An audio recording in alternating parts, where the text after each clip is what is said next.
This episode of Flip the Script podcast is brought to you by Beats on Film, a production company ran by director and producer Shatik. He shoots all my videos. He has me clean, mean, and on the scene. Let's go, Shatik. Follow him at Shatik, the producer, on Instagram. G-Money! Yo. How you doing, man? What's good? Wagwan, brethren? It's a lot going on outside. Nobody's safe. And? Yeah, respect. How you feeling? I'm good, man. You never receive any backlash from anything that we go through. Well, I did get a few DMs, a few texts like, yo, what are y'all doing up there? You know, we got to talk because this is kind of crazy. I'm like, talk about what? Did you get that from people that you cool with? Cause I got a couple. Not a lot though. Not a lot. You get a lot of support. So if people you cool, you have to read. Yeah. they want to talk to you. I mean, I got a lot of people that say to me like, yo, what's up with your man? You know, you doing that because. We don't care about that. As long as if it's family, I care about it. Like we talking about the mom, pops, L2, L3s, the Waynes, the Kayas. These are people I care about. But anybody else, you know what I mean? But at the same time, I didn't think that you received backlash. You still was posting. I saw you posting and keeping the thing. I didn't know what you was doing. Hey man, listen. We did the interview, and you know, the person we interviewed said that everything was good. Yeah. We went through the interview. I didn't get any calls from, you know, the team saying that we can't post anything, and you know, paperwork was signed. So for those that are tuned in, you know what I'm saying, I'm not trying to add salt on the on the wound, but you know, the interview was done, everything was handled. There was no backlash. So I posted how we usually post. True. You know what I'm saying, and we usually post the crazy clips up before the interview drops. So that's what I did. And I put it on TikTok, shout out to the TikTok page, you know what I'm saying, doing pretty good, you know. Yeah, so I just feel like I should have posted it. True. I mean, he was fine initially, man. I think recently, that from what I read is that he got a new team, so I guess the people, I don't know, he got a new team and probably they advised him because they showed that he took the video down. I just took the video down as well of this thing when I was joking about his boots. You know, and he said that we were clout chasing and all that, but you know, we can't. You know how it goes. For those, I ain't gonna stay on topic too long, but for those who are saying we clout chasing, we didn't bring him on the show to speak about that topic.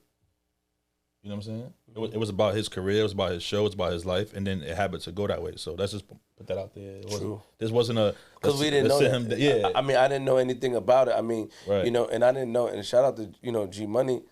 G Money watched Power, and G Money, suggested that there would be a dope interview. And me just being the person who I am, the asshole, the narcissist, is about me. I saw an opportunity and I took it, period. And I stand on that. I stand on what I did. Of course, you don't want to mess with nobody's money or make them feel bad, but I stand on, it's a regular question. I'll ask Jimmy or anybody else in here, yo, what's up with the girls back in the days? That's just a regular question. His answer opened up the door for me to keep going, and I stand on that. That's all it was. It wasn't like I knew something and I'm gonna plan it to get at them. Never. Right, you know what I mean? I didn't even know that because when you were he said I was one of the best basketball players in Detroit. Everybody know basketball players at those times. One of their issues was girls. You know what I mean? That's what I remember. That's what I heard. Like even out here, like in the coaches got to get on them. So I want to know if the girl got him in trouble when he was doing different things because he was very like reluctant in answering questions initially. So that's what it was. But shout out to Daniel Lee Bellamy. Wish him the best on his future endeavors. Shout out to him. You know what I mean? We stand on what we stand on. We never want to hurt anybody's feelings, but if it's hurt, hopefully you can find in your heart to realize that, people do what they want. Yeah.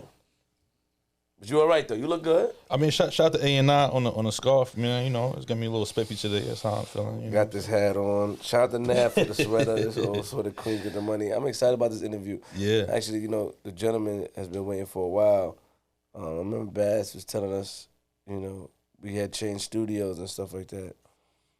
And you're supposed to be at the old studio, but now we're at the new studio. Yeah. You ready? No. No? All right, take it. Shout out to Beats on Film. I got to do this. I'm being forced to do this in order to. You put a gun to your head, man? Well, no, I mean, he's okay, gotcha. In order to negotiate. And actually, I hope he get backlash, too, because now his name is in the beginning of the video. I hope he receive backlash. You know what I mean? But G-Money. Yo. You all right? I feel like you got the OG in here, man. Yeah. We had that conversation before the show started, too. I heard y'all laughing. I was in there talking. Episode 203. Nigga, we made it. We got a special guest. Jeez. OG. Let's go. Amazing story, you know, from what I read and what I heard. You know what I mean? Bass been telling us. I don't know if Jimmy been talking to Bass on the phone. Bass is, I'm like, nigga, well, how you even know these stories, man? Like, what are you telling me on the phone? Round of applause for my man. Came up here, got the family here. Jimmy Tulle. Yeah. Respect. How you doing? I'm all right, blessed. Manners and Thanks respect. for having us, Manners and respect. Yeah. You introduce My who's son, Puerto Rich, Puerto up Rich. and coming rapper. What's up, bro? Up next. You know. Oh, yeah. Shout out to Puerto Rich. Shout out to you. He spit some bars behind the scene. He sound all right. All right. Yeah, he got some. That's good, G. Might have some, you know what I'm saying? He got some little Don't situation start going. this producer shit you on. I'm just saying. Don't start this producer shit you on. You got somebody else. Who's my man right here that That's came? my nephew. That's Mighty. Mighty. Respect. General Mighty. Respect, bro. You know what I mean? We pay respect to everybody in the building. Yes. Shout out to everybody here. That's the queen, right? Yeah. Tati Monday, man. Tati Monday in the building. Yeah, don't worry. You about to get into that? No, she's good. Shout out to Tati on the scene. Bass.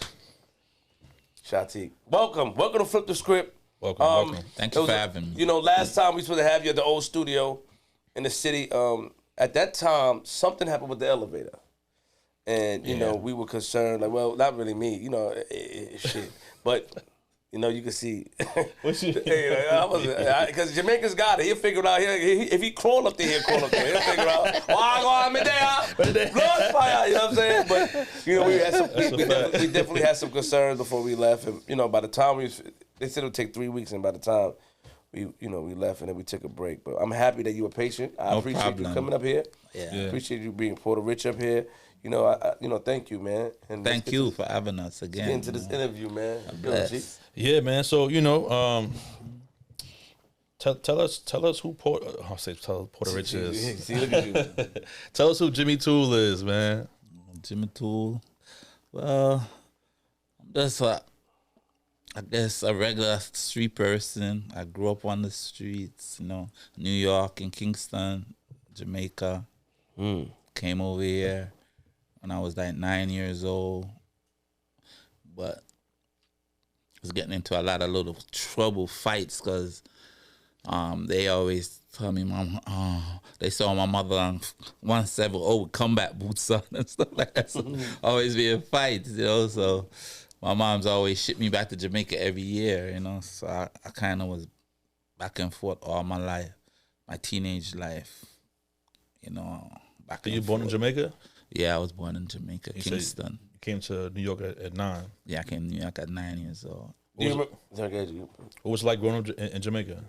If I like it, what was it like? What was it like growing up in Jamaica? Yeah. It was beautiful, but I had a mean father, My father was like crazy, so he used to beat me a lot, So Like for I what, was though? glad to escape him, come up here. And He beat stuff. you for what though? Like just like randomly, or His you was girlfriend, you was a wild because kid? my mother is in America, and every little thing I do, his girlfriend would tell him stuff. So when he come home from work, he beat me with belt buckles.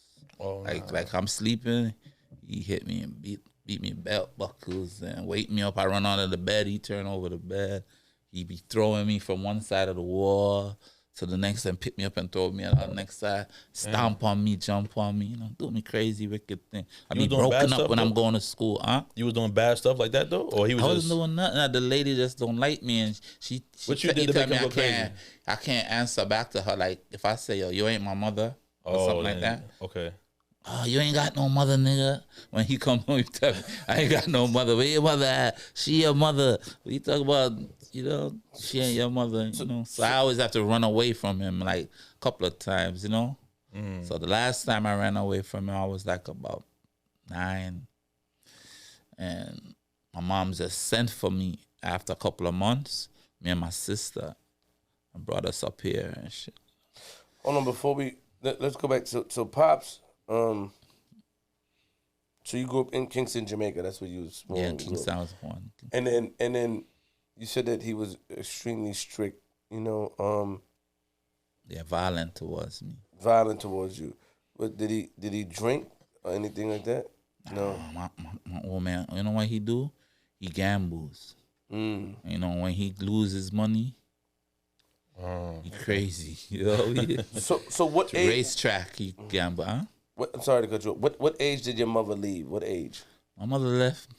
My sister just died the other day from cancer, and rest in peace. But I used to think she left me at 1 year at 9 months, but my sister in the hospital bed told me that she left me when I was 9 months.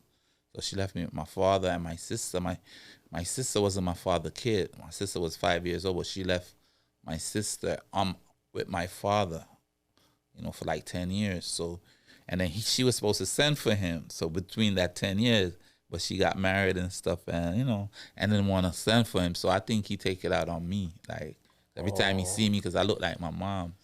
So every time she see me, just very violent towards me. Who did you go stay with when you ran away? When I run away, I go, like, my sister have some family, like her grandmother, I go stay with them. Then he'll come for me in like 2 weeks. But the last time when I run away, my mom's had a house. That's my grandmother, her mother's house, in a place named Rockford. That's, my sister was there. And I went to that house. And every time he used to come, we used to listen to his car coming down the block. I used to run in like in the closet and hide, or I run next door, I used to hide from him. And one day he found me and he saw me, he turned off his car and let it run in neutral, come down the hill. So we couldn't hear the car coming. Because that kind of tar in Jamaica, it was like Pebbles tar, and it made noise, so you hear when the car coming. Yeah. That time we ain't hearing the car coming, and I look up, the man was in front of me, like, I'm out there watching plate on the hockey tree with my cousin. I'm like, and he was like, you got to go back home. I was like, nah, I'm not coming back home. He was like, you coming back home? I was like, yeah, and like I said something about his girl. He said, yo, take that back. I was like, I ain't taking it back. He chased me. I ran next door. When he was about to catch me, I rolled up in a ball, and he fell over me. And I turned around, and I run next door across the street where the dreads at, in the dreads in yard. And I told him, Dread, that he want to kill me. And so when it comes to Dread them gay, he was like, yo, my kid in here, Dread, I'm like, go on a yard for a man beat you. He was like, yo, but that's my son. Yo, leave the area. Dread him, tell him, leave the area. He had to leave, Damn. And then the next day, I was up in the hills, a place named Worker Hill, where all the gunman them, wanted man them be. I was up there, but I wasn't where they was. I was just like up half of it, and I'm looking down. I saw his car coming with the trunk open with all my clothes in it, So he just brought my clothes, and that's when he stopped hunting me down. He brought my grandmother from America. He brought anybody of influence to come talk to me, and I told him, yo, I ain't going back to that house because I ain't taking no more torture. I couldn't take it no more. And then you came here. And then my mom's filed papers. If I had maybe was with my father, maybe I wouldn't even be here because my father wouldn't have let no paperwork go through for me, But through I wasn't with him, my sister took care of all of went to the doctor, went to the visa, went to the, my sister did it, and I came up. Well, I'm sorry, do you want one more question? Did you ever repatch your relationship with him at all? Yeah. When I reached like 15, 16, and I go back to Jamaica, I was kind of bad then, and he kind of knew because my grandmother used to tell him that, because I used to like stay at my grandmother sometime and stuff. Like the DT's coming to her house asking for me, for this shoot and that shoot and that, So when I go to the yard now, he know the type of man. I'm coming down there. I'm wanted up here, so I go down there and hide out for like maybe 11 months, 9 months. So, but he don't bother me. He real nice to me and stuff. Because You think he was he scared on of a you? different level with me by then, Think he was scared of you? Scared of you was that scared, point? yeah, He was scared now, right? He was scared. You a little older now. You out here wilding. He was scared of me, petrified of me, because he knew what I was doing. And one time he left a car up here. He buy a new car, and I was driving and I saw some niggas that me and them was in war, and I opened up on them and stuff. And so when he got his car back in Jamaica, he found all the shells in the car. So he was like, "Yo, this man." So he's not trying to, I was even telling one of my sons the other day, I was like, that man never put a hand on me again after when he get to know. But it's them turned me into it because they was mean to me, and I didn't like nobody that's mean to me. If you're mean to me, I'm gonna defend myself now. You know what I mean? So I came up here, I wasn't taking no shots. Like, nigga, what's up? And I knew karate, so I used to watch niggas' hands. I was a real warrior, as a little youth. When you learn karate? When? In Jamaica? No, over here. Karate, cadet school, cadets. I joined the cadets over here. 170 in Jerome. And I learned Shotokan. My instructor name was La Puppet. I was a brown belt. By the time I'm like 12.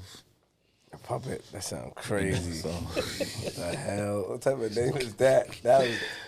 He got to be a legend. He has to be. So you come up here. And you live in New York City. In the Bronx. In the Bronx. Yeah. You said I Jerome. 170 and Jessup. Okay. That's near University Avenue and Jerome Avenue. How was it like growing up in the Bronx? Yo, it was fun, man. It was fun. Only thing, I used to get in trouble in the schools, but I had a lot of fun, after I beat up everybody in the school and stuff. It was cool. Only school I was scared to go to was this school named 82. It was a real, real bad. It was a junior high school I was supposed to transfer there. And my mom's took me there, and I saw all these niggas had on leather jackets and Lee jackets and combat boots and chains and stuff. I was like, yo, they gonna kill me up in this motherfucker. But then my mom's, she didn't send me to that one. She sent me to live with my grandmother in Hunts Point, and I went to a school named 125 by Pugsley and Watson. Only thing, that school was in a white neighborhood. When you by 3:30, you gotta leave the area because the white guys come, So. And then what? One day I forgot I was playing basketball, and I wasn't watching the time, and I look at my watch. I was like, quarter to 4 or something like that. So that train station, the nearest train is the 6th line. It's on Parkchester. So I have to take that train from Parkchester to Hunts Point to go home. So I ran to Parkchester, and when I went up to go up to the top level, the guys was coming up. The white guys came up from the bottom, and they came up from the top, and they caught me in the middle, and they beat me up. And then a train was passing. A train was coming. I heard a train coming. And like God said to me, yo, you better catch that train. Because if you don't catch that train, they're going to kill you right here. You know what I mean? So I just took the licks, the hits, and just ran through them. And when I ran on the train and gave them a finger, I was at home. Wait, so at that time, every day at 3:30, you said the white people would come out and they would just beat anybody that's black up or anybody in general? Anybody black. So it was a racist thing. It was a racist thing. What year was but a this? lot of that was 71, 72, 71, 72. That's crazy. There was a lot of gangs in that school too. Savage Nomads, Black Spades, I had a problem with them too, because I was Jamaican and stuff. Mostly not the Black Spades. The Black Spades, I knew the guy, because he came from Hunts Point, and the nigga that ran the Black Spade, but he dated him from, but Nomads, me and them fought. But I beat up. They jumped me in the hallway.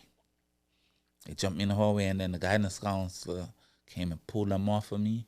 And the guy that always bothering me, he was the last one. The guidance counselor pulled off of him. And when he pulled off of me, pulled him off of me, I measured his face, because I know karate. I measured his face and his nose. And I punched him with all my upper body chin. And his mouth and his nose just blew up. And then the guidance counselor was like, that ain't a fair one. That ain't fair. That ain't fair. I was like, I don't care. They jumped me. He's like, your mother gonna have to come in. I was like, I don't care. So my grandmother came, and then my grandmother said she not taking this no more, because every week she got to stop from work. You know, she make maybe $100 a day. She was like, she losing money, and I'm not her kid, and she ain't losing no money for me. She's shipping me back to Jamaica. She said, I'm going back to Jamaica after this school thing done. So after that school was 7th grade, she shipped me back to Jamaica to my father again. I'm like, yo, y'all sending me down to this man to kill me? You know, he did fuck me up when I went back. Excuse my language. He did mess me up when I went back down there, though. A couple of times, you know. So you weren't necessarily a bad kid. You just went through bad experiences that kind of made you react. I think now that I'm big, now that I'm grown, I think my beginnings made me who I was. Right. Not who I am today, though, because I forgive and I transform. I'm more mature. I learned. Right. You know, I'm more for love right now. You know, and peace and goodwill to one man, goodwill to the next man. Right. But I want for myself. I want for my brother and my sister, you know. I wish nothing bad on nobody. So, when you came here, your mom sent for you. You went to go live with You went to live with mom at first. I went to live with my mom at first with her husband, but I heard me and my sister came up, right? True.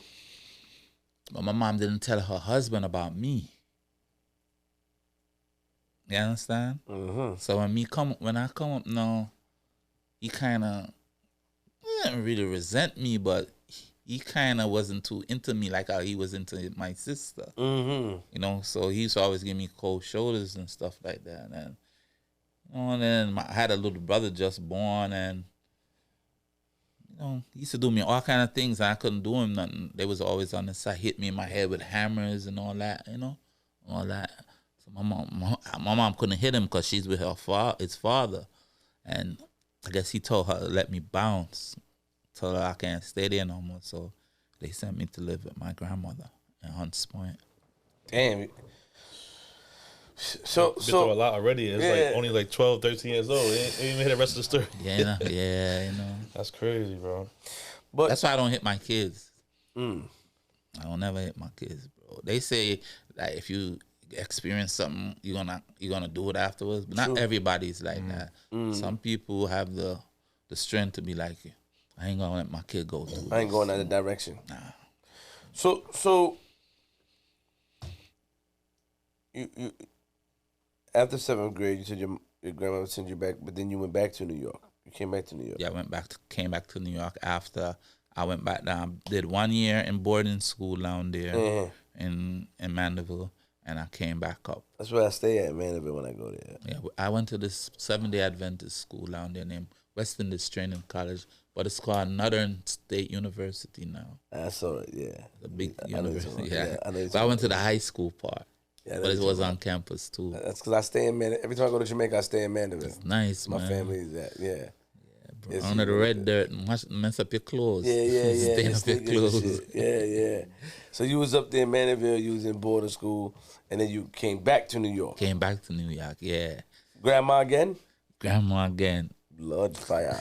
So, yes, I'm with her now, and, you know, I meet up on some of my friends that come from Dunkirk, where I was born at. You know, where I grew up at. I knew them. So I was hanging with them, and they controlled this. They were selling weed on the street on our block named Ho Avenue and 174th. I know what that is, yeah. Yeah, that block, and that's kind of Bronx River there down the bottom across the bridge. So I was there, and I was learning to sell weed with them and stuff for some of they taught me. I went and saw some of my big man friend them. They gave me like a little ounce. Like they had this gold weed that came out them times, fully gold, you know. So my man had it and he gave me. So when I went on the block with that, nobody else had that. And it's very strong. You can't even smoke it in chalice. You can't smoke it in chalice. You know, so I was making a little money. I've never no gold weed before. It's called a gold, Colombian gold. Really? Colombian gold. Look, gold. Like real gold. You know? We had a lot of people on the show talk about different stuff. I ain't never heard none of them say no gold weed. Yeah, Colombian That's gold. I used to smoke chalice a lot. I couldn't even smoke that in chalice. Nobody could smoke that in chalice. That's how strong it was. My man lived in Queens named Stoogie. He used to be a big time person in Queens. I used to come over Queens, take the Q44 bus, get off at 163rd, Jamaica. Then I catch the bus, the Merrick Avenue bus. I come over to Linden, Linden and Farmers. Yeah, just saw it.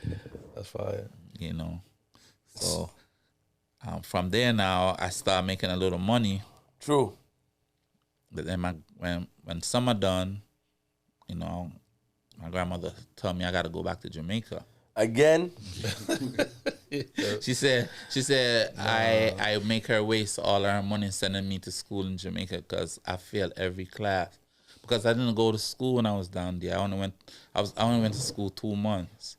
I was just up and down the countryside, going to Alligator Pond, going all over the place, you know, having fun. I met up some rich kids down there. They introduced me to hookers and all that kind of stuff.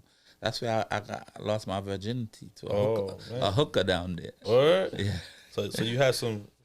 I have fun. I have fun out there, but I ain't want to go back down there because my old man, I ain't want to go back down because I know he's gonna kill me because he's gonna see that I let him waste all his money and I fail all the class.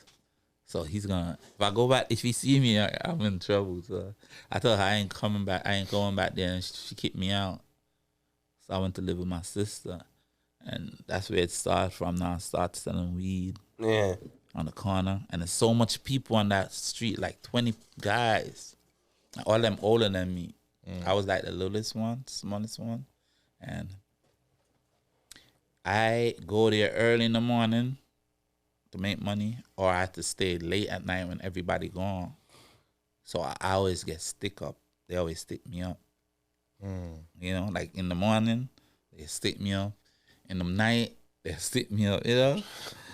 So I went through that and then I said, I couldn't make no money, so I was like, okay, man, I'm gonna start doing something else. So I started sticking up.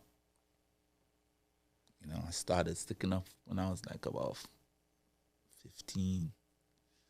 Started to be a stick-up kid. In Jamaica? No, up here. Up here? Okay. Started that up here. I used to just stick up. I never used to, because I was a Rasta, I never used to rob black people. I used to just rob number shops, supermarkets, jewelry stores, stuff like that. But I never robbed black people. I was like, I ain't robbing my brother and shit. He looked like me, you know. But then, after a while, my friends and a lot of people started getting into beefs, and then they start beefing with me. Like if my friend them die or something, I go to jail, I'm left, they take it out. They try to take it out on me. And I was like, oh shit, me and them the same color, me and them is dreads and stuff, but they trying to hurt me, or you know. So I start robbing them too. I start robbing black people now, cause I was like, they want to hurt me, you know. They look like me, but they want to hurt me, you know. So I used to stick up the drug dealers, them and stuff like that, you know. And what was your first stick up like for you? Like bring us first stick up. Bring us to that day, like your mindset, like you preparing to go do that. Like what you thinking My about? first stick up, I ain't care because I was 15. I was like, I'm just going to Spofford. They ain't gonna do nothing to me. So I ain't care. I was like, when I was 15, I used to rob everything because a lot of people know that what I was thinking. I knew that I couldn't go nowhere. All they gonna do is send me in Spofford, Most they gonna keep me is till I'm 18. You know what I mean? So I used to, my first stick up I robbed was a supermarket. Then I robbed one of my friends. He was my friend. Wait. Hold on. He trying to say that too cool. Like, rob my friends, somebody. What you mean you rob one of your friends, man? We was, like I said, my block, right, is a weed block, right? So this guy, I knew him. Me and him was like same age, maybe a little older than me. He came on the block, but he hang with me. You know, me and him cool. Because we kind of same age. He came on the block with 10 pounds of weed. And he was like, yo, this guy gave me this to sell to y'all. Y'all want to buy it? So all the rest of the niggas, them say, nah, they ain't want none. But then I told him, yeah, I want it. So I brought him in the building. And we went going up the step. He turned around. I pulled out on him, you know. I was like, yo, give me it, bro. Just tell him, say, get robbed, man. You know? He was like, all right, too. I was like, yeah, respect. That was it. What? Just like that? All right. Was that easy? Yeah, that's that easy. And me and him still talk after that. Me and him still was friends, you know?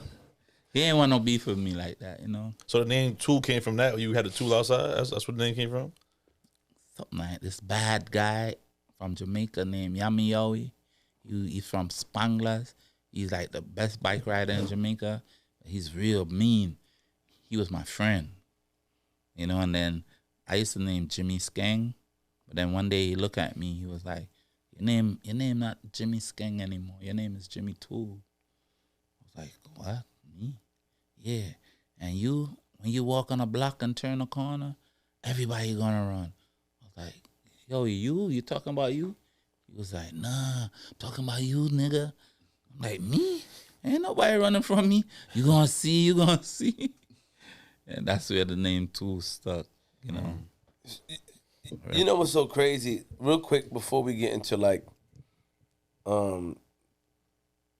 the trouble you was given. Yeah. Did you experience any teasing? Because I know a lot of people that back in the days, you know, Haitians, Jamaicans, when they went into the school, they would tease a lot. I was just telling G Money that they used to tease me and tell me I must go back on banana boat and all that. Got it. You know? Yeah. And So then you tell me experienced what that too. tree is. You know, like they say tree. They say 3. And I was like, tree. They was like, no. It's say 3. I say tree. You know? and then they say film. I would say flim. They be laughing at me, man. They did that to me for like a year, you know, till I caught on to the language. Yeah, true. And I fit in, you know what I mean? Yeah, tree. Yeah. I laughed just now, but behind the scenes, because he was trying to have me do a drop, and he was like, "You ready? On 3, 1, 2, 3." I started dying. Like, it's just, you know, Chill out, you know. Chill out. It was funny to me. I don't know. So you go outside. When did things start getting heavy for you? Like being outside on the street. When did it start getting heavy? Okay. Like I know Shower Posse was around back in those days. We was out there before them, though. Oh, okay. We was out there. They was more in Jamaica at that time, but they came afterwards. Oh, they did come afterwards. Yeah, they came afterwards, like in the 80s. We was out there in the 70s, you know. In the Bronx. In New York, all New York. And what was the name? They wasn't in New York back in the, you know, like us. We was in New York from in the 70s, like from 73, 74, you know. It was here. They came in the 80s. But I met their leader in Jamaica. He was the bodyguard for the Prime Minister. His name was Claude Massop. I met him in a very, very funny way. I was going to, my friend was dropping me on his motorbike to a movie theater named Palace in down south side of Jamaica. I was going there one night, Friday night, and when I was coming off the bike, they stick me up, police stick me up and stuff. True. And was like, yo, you shot at police last night. You was in a shootout with police last night. I was like, nah, it wasn't me, man. It wasn't me. It was like, yo, you ain't going no movies tonight. You're going to jail. So they took me and they said they bring me to this jail named Central. That was the worst jail in Jamaica at that time. You know, but I was juvenile. I was only 15 at the time. But they keep you in the same place, so they carry me there. And long story short, they bring me in the back. They say they're not letting me go. They detaining me for police shooting. So I went in. When I went into the cell, I threw the guy off the bunk. Because it was no space there. It was like 5 niggas in there, like 2 bunks. Niggas sleeping on the ground, you know? So I threw the nigga off the bunk. I was like, yo, nigga, this is my bunk. And you see the shit bucket? You are empty the shit bucket tomorrow morning. You know? I was like, and then this nigga named Blue now, in the morning time, when the cell opened up, I was dreads at the time. They didn't have dreads at the time. So it was like, dreads at the time used to think they better than people without dreads, you know, at the time, you know? So when the gate fly in the morning, the guy was like, you know, house gang up here. You ever heard of house gang up here? They have a thing named Oddly down there. That this nigga, he served the food to you. You come out, and you line up and him give your tea and your bread and you know and them thing there. And then he stay out all day. You got to go back in yourself, locked in with them niggas 23 hours unless you come out for food again or bathe. So when it was time to go back, I told that nigga, yo nigga, I'm taking your job, you know. And he was like, nah, I ain't think I punch him in his face, start kicking him up, because I know karate. I was like, ball head, nigga. He like to say that. He's like, yo, I know karate. That's his favorite line, bro. Yeah. You know, guys, you beat him up again. Yeah, I was like, you going in the cell back, you know? I was like, you going back in the cell. Then he went in the cell. So the nigga that's locked out, that's on the big man side now, sitting down, looking at me, you know, across the juvenile side. He said to me, he said, you dread, you don't like ball heads? Because he wasn't no dread, you know? And I thought about it. I was like, I'm in the worst jail in Kingston. And this guy is locked out. This big man is locked out. That means he must be somebody dangerous. So I got to know what I got to answer him. So I told him, I was like, yo, I deal with a person according to how they deal with me, man. I'm in a partial, you know? And he was like, okay, cool. Where you come from? And I was telling him where I come from. Like, I come down from foreign, hanging with my friend. They locked me up, charged me with this and stuff. So later on, when 12 o'clock come now, police came. Police like, what you doing out here? You know? I was like, Blue giving me his position. Blue started balling out. Nah, I didn't give him no position. He beat me up and took position, telling me he's hardly from now on and all that. And, you know, so the policeman said to me, yo, you going back in the cell. Blue, come out. So I just hear the guy from across the next side just said, leave the youth dread, man. You know? So the police said, what? Where said Claude? Leave him. When I heard that name, Claude, my heart jumped, you know? Because I always, all my life, I've been hearing about that person, you know? And then Claude say, yeah, leave the youth dread, man, you know? So that's how I knew he was Claude Massop. And he was there for like 10 murders, you know? He's the bodyguard for the Prime Minister of Jamaica. He was going to be a Prime Minister of Jamaica but the Prime Minister set some man to kill him, you know? So... But at the time, he was the baddest man in Jamaica, you know, at the time. And Claude was. Claude Massop, you know. So me and him was there for 3 months, locked out, vibing, you know, buying race sauce. I was ITAL, I didn't eat meat, so he used to give me all his vegetables and stuff like that. And, you know, telling me to go to school and, you know, do the right thing, you know. You know, I used to go check him in the shower in Tivoli, go check him for shots. They used to give me con, even though I live on PMP side, he's a labor rat, but me and him was like this. I was like his little brother. He loved me, bro. You know, and that's how I met the baddest man in Shower Posse, and me and him was like, he was like my big brother, and you know. So you was hanging out with the Shower Posse back in Jamaica? No, that's him. Just him? Or you didn't hang out with him? You just... No, I just go check him. Respect. And because of his power, I could go in there anytime I want to. None of them can do me nothing, even though I come from the next side. You know, I could go in, you know, if I want. So you from PMP side, they're JLP. Yeah, they JLP. You know, they shower. I'm from Dunkirk. You know, that's PMP. But I still go there and he still give me shot. Cause that's like my big man friend, you know? Every Jamaican brother we had up here, they don't get into details about PNP and JLP. It's just like up here, Republican and Democrat. I mean, no, but they don't get into it up here. What's that you just did just now? You know, they don't talk about it. We had Mr. Easy, we had Vegas, we had a lot of people that refuse to talk about it. I don't know if it's still. Maybe they politicians and they don't want to, you know, get. I don't involved. know if it hold any relevancy now. I don't know if it's still.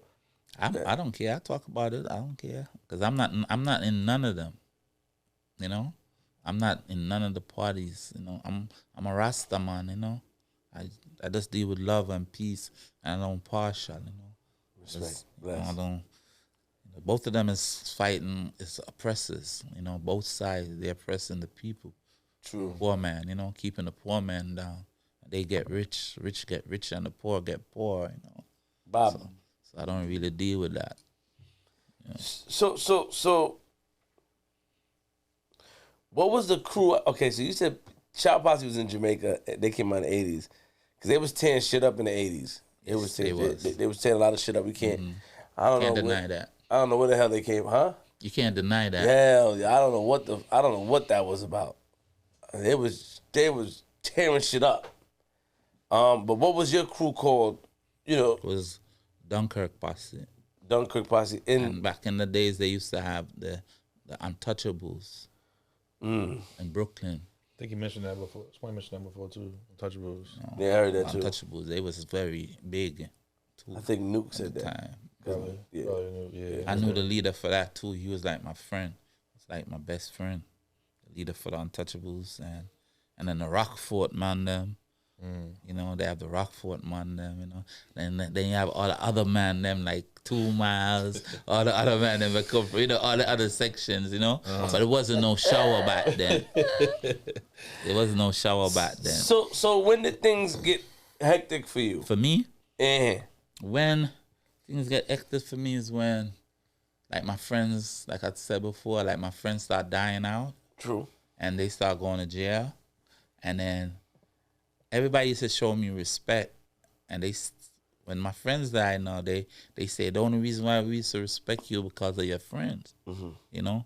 So they think I'm soft because if anybody do me nothing, I could just go to my big man friend because they used to run the whole New York. My big man friend them, you know? So now they gone and they didn't like them, so they try to come down on me. And then I have like 1 or 2 big man friend left that see what's going on, see that even his posse is trying to hurt me. The leader for his posse, he came to me one day and said, "Yo, Jimmy, let me tell you something. So you have to fight them, man. You know, you can't let them do you nothing, you know? He was like, you have to fight for your life. Fuck it, just do. You gotta do what you gotta do, bro. You know, you gotta fight. It's war." And it's his friends them fighting me. But he told me they pussy. He was like, they pussies. They ain't like you, nigga. You know, because they kind of respect my G, you know. So that's how I start warring east, west, north, and south. You know, I got my first gun from sticking up a nigga with my finger. You know, and he came on the block. He was in war with my big man friend. He's a real bad, mean Jamaican guy. I don't want to call his name, but he was a Spangler nigga, you know. He came on the block and he was like, "Yo, come here." And I was like, "Yo, come to me, man." He was like, "Nah, come here. I was like, "Yo, this nigga up to something. I'm gonna go over there, I'm gonna jam him, you know, with my finger, you know?" So I went over beside the car and put my hand in my coat and I jam him. I was like, "Yo, don't move." And I put my hand up, he had his hand on the passenger side with a pants underneath it. So when I saw that, I put my left hand in the car. I was like, "Oh shit, this nigga got a gun under here." I was like, "Nigga," I took it up and I cocked it on him. And I put the pants over it because it was daytime. Because I ain't had no gun. So I took him with his own gun now. I was like, yo, get out the car, you know? I was like, man, you going in the basement. The nigga said he ain't coming out the car. I was like, let's go inside. He was like, no. He split off. And I squeezed it 2 times in his face, and the pants went between the hammer and the bullet, and it didn't go off, but it hit the bullet. So I went upstairs and I gave his friend the 2 bullets. I was like, tell him that he lucky. This is what he missed. And you could see the 2 taps on the 2 bullets. I gave it to him. So that's how I got my first dog. And I used to just borrow gun them time. Like my big man friend them used to just lend me gun to do stick-ups, you know? And I come back and I give them money. And sometimes I give them all my money. They say they gonna do this and do that. But they don't give me nothing sometimes, you know? But I used to love them, so there wasn't, because I could go out there. I used to do it like every week, it wasn't nothing to me, you know? But they didn't want to come with me, because every time I tell them to come with me, my big man friend, they said they come in, but they wouldn't come. But I had my own little crew that I stepped with, that I robbed with. Yeah. One time, one of my big man friends say, Yo, son. Big man friend there. yeah. He said he want to come with me, right, to do a stick-up. It was a supermarket and shit. And it was supermarket gonna lock by 8 o'clock and shit. And it was like 7:30 and this nigga ain't show up. I was like, oh. Sometimes I used to ride on bicycle. You know. So I ride my bicycle, and when I reach out there, my friend that I stepped with was there already, you know. And I was like, yo, Zakit, why you ain't come check me, man? He was like, if he had came down to check me, the place was gonna lock. He said he was gonna rob it on his own too. I was like, yo, you really like with my man, man. 'Cause that's the same thing I was gonna do. I was gonna take it myself. And me and him and did it. But we robbed it 3 weeks straight, and the last time we got chased. You know. Let me. So all this happened. Are you going back and forth in Jamaica still? Are you still going back and forth to Jamaica? Mm-hmm. You are? Yeah, because I was hot. I was hot, you know. One time, this guy, I remember I was 17. This big restaurant owner, nigga, uptown. He owned a restaurant, so I was outside and I was kind of chilly, and I went into the restaurant. And I was standing. He came to me. He was like, "Come out of my restaurant, Dirty Dread," you know. But all the other big man dread them over there, he not saying nothing to them because I'm a little youth. But at the time, them big man dread was like pussies, and all of them, and they know that I was the one that was doing a lot. So all of them was looking at him like, oh shit, he go fuck with a wrong nigga now. So he pushed me on my chest, and I told him, don't push me. He pushed me again. I was like, yo, sir, don't push me. I just came in to use the phone. No, you're not using no fucking phone in here. Get out. I said, if you push me again, and I went like this, right, to my waist, and he hold on to his gun. He was like, yeah, touch it not, you know? So I went like this. I was like, I ain't got no gun. So I put my hand in my coat pocket. So when he came up to hit me again, shot him through my coat. Boom! That nigga dropped over there. I went over him. I was gonna shoot him in his face, but when I looked up, I saw them other little dreads there. I was like, all them niggas is informers. I can't do this man nothing more. So I just came out and left. So I got hot for that, you know, because he was a big time people, but he was selling drugs in there though, you know, in his establishment. He was alive though. He didn't die. No, he didn't die. Oh, okay. So you was hot in Jamaica, but you still was there though. You still you just went to another part. When I'm hot in Jamaica, Because look, listen. So I just want to put some clarity to the stories. okay. So you're going back and forth to Jamaica, New York. Grandma send you back. Mm-hmm. Then you're in Jamaica, and these things happen. Now, do you go back to New York again, or or you stay in Jamaica at this time for a longer period of time? I can't stay in Jamaica too long because I gotta save my green card. They only can stay out there 11 months. So True. every True. time I gotta stay at least 9 months, or 10 months, 11 months. I come back up. Did you know anybody famous in Jamaica at the time? At that age? Yeah, I knew Bob. I knew Bob Marley. Personally? Yeah, I knew Bob personally. How did you He meet was him? my friend. My sister, she used to dance African dance for this band named Countess and the Mystic Revelations. The who? Countess and the Mystic Revelation. Yeah, I'm listening. Countess and the Mystic Revelation. Countess. She used to dance for them. So them and Bob's is two Rasta groups, So she bring me to Tough Gang, the studio where Bob lived and where he have his studio up on Oak Road beside the Governor General House.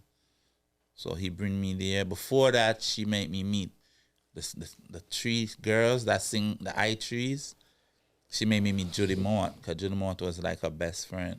Mm-hmm. So I met Judy, and Judy asked me if I want to sing with her. I told her, nah, I'm scared of the stage. I was like, I can't sing, So she took me to the studio, to Bob's studio and stuff, and I always was there. But this one time, the I3s was there, and they went into the booth.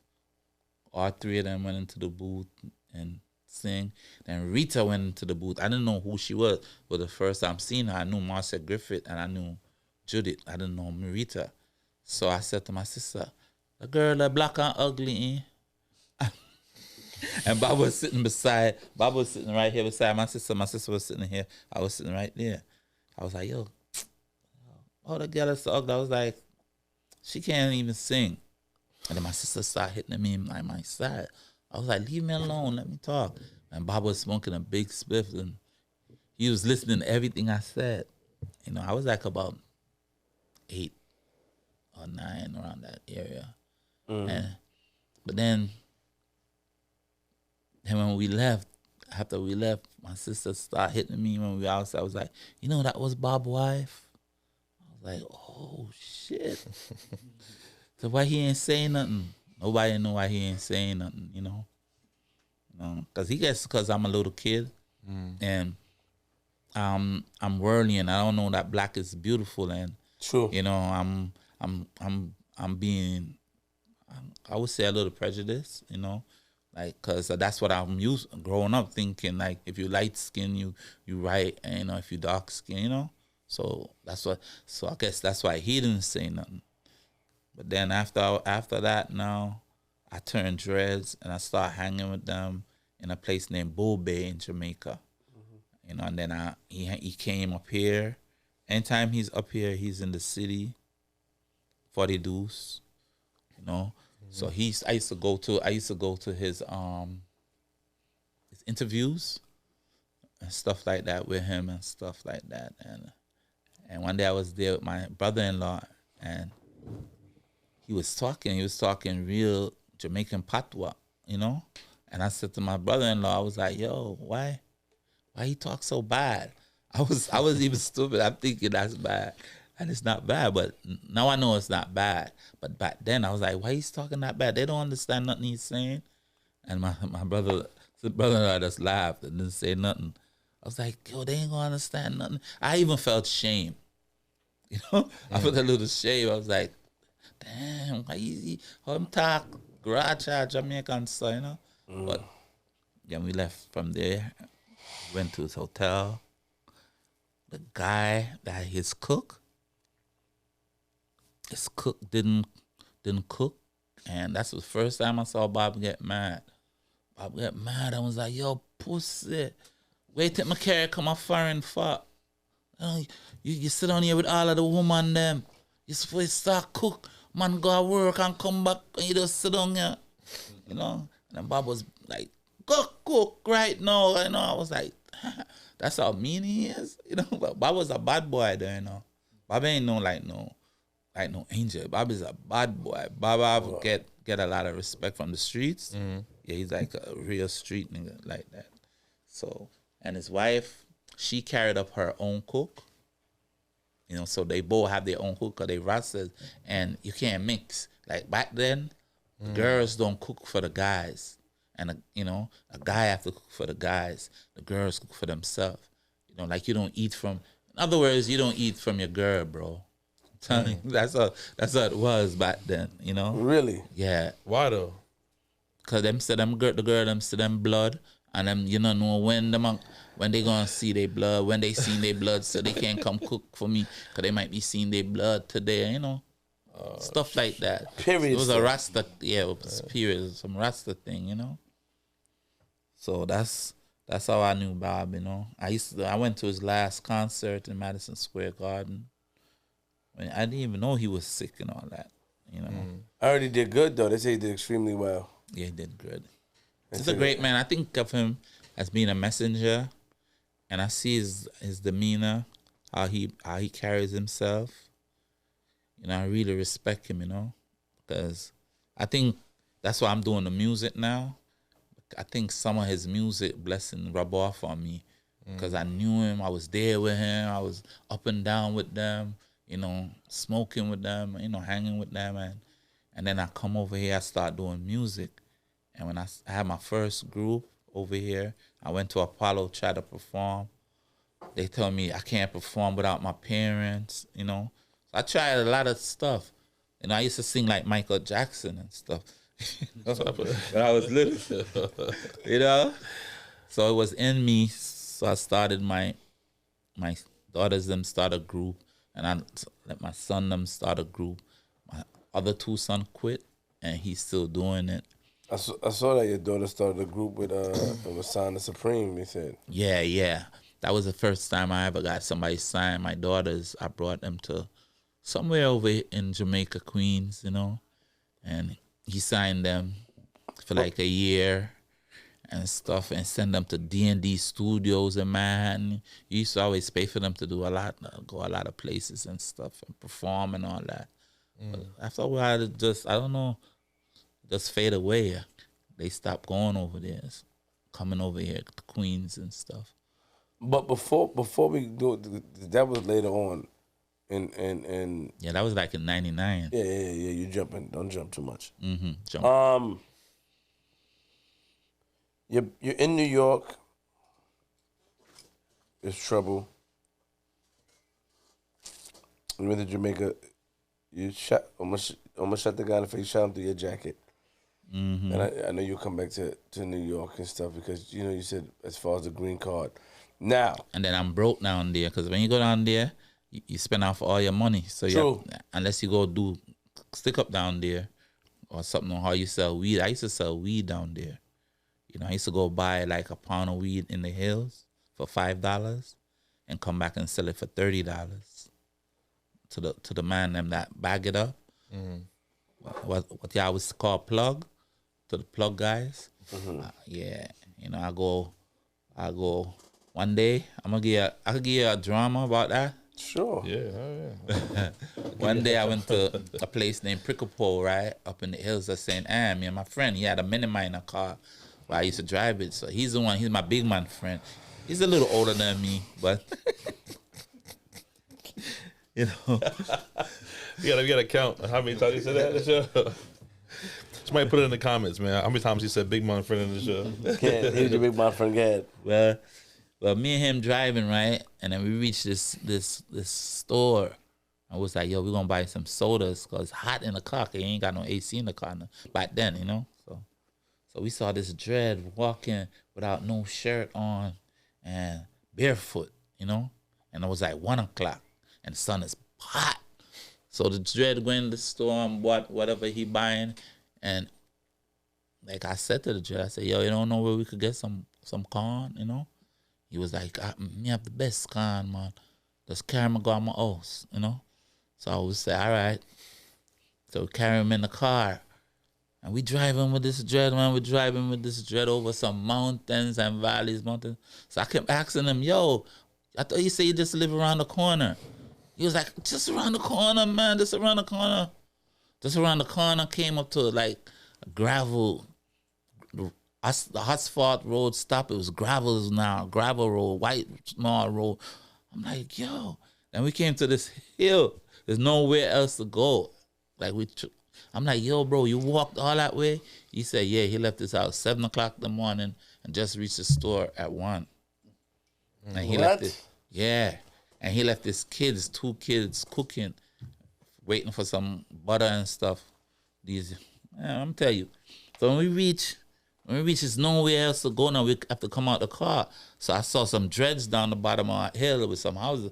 I was like, oh, you live down there? He was like, nah, I don't live down there. Them niggas is thieves.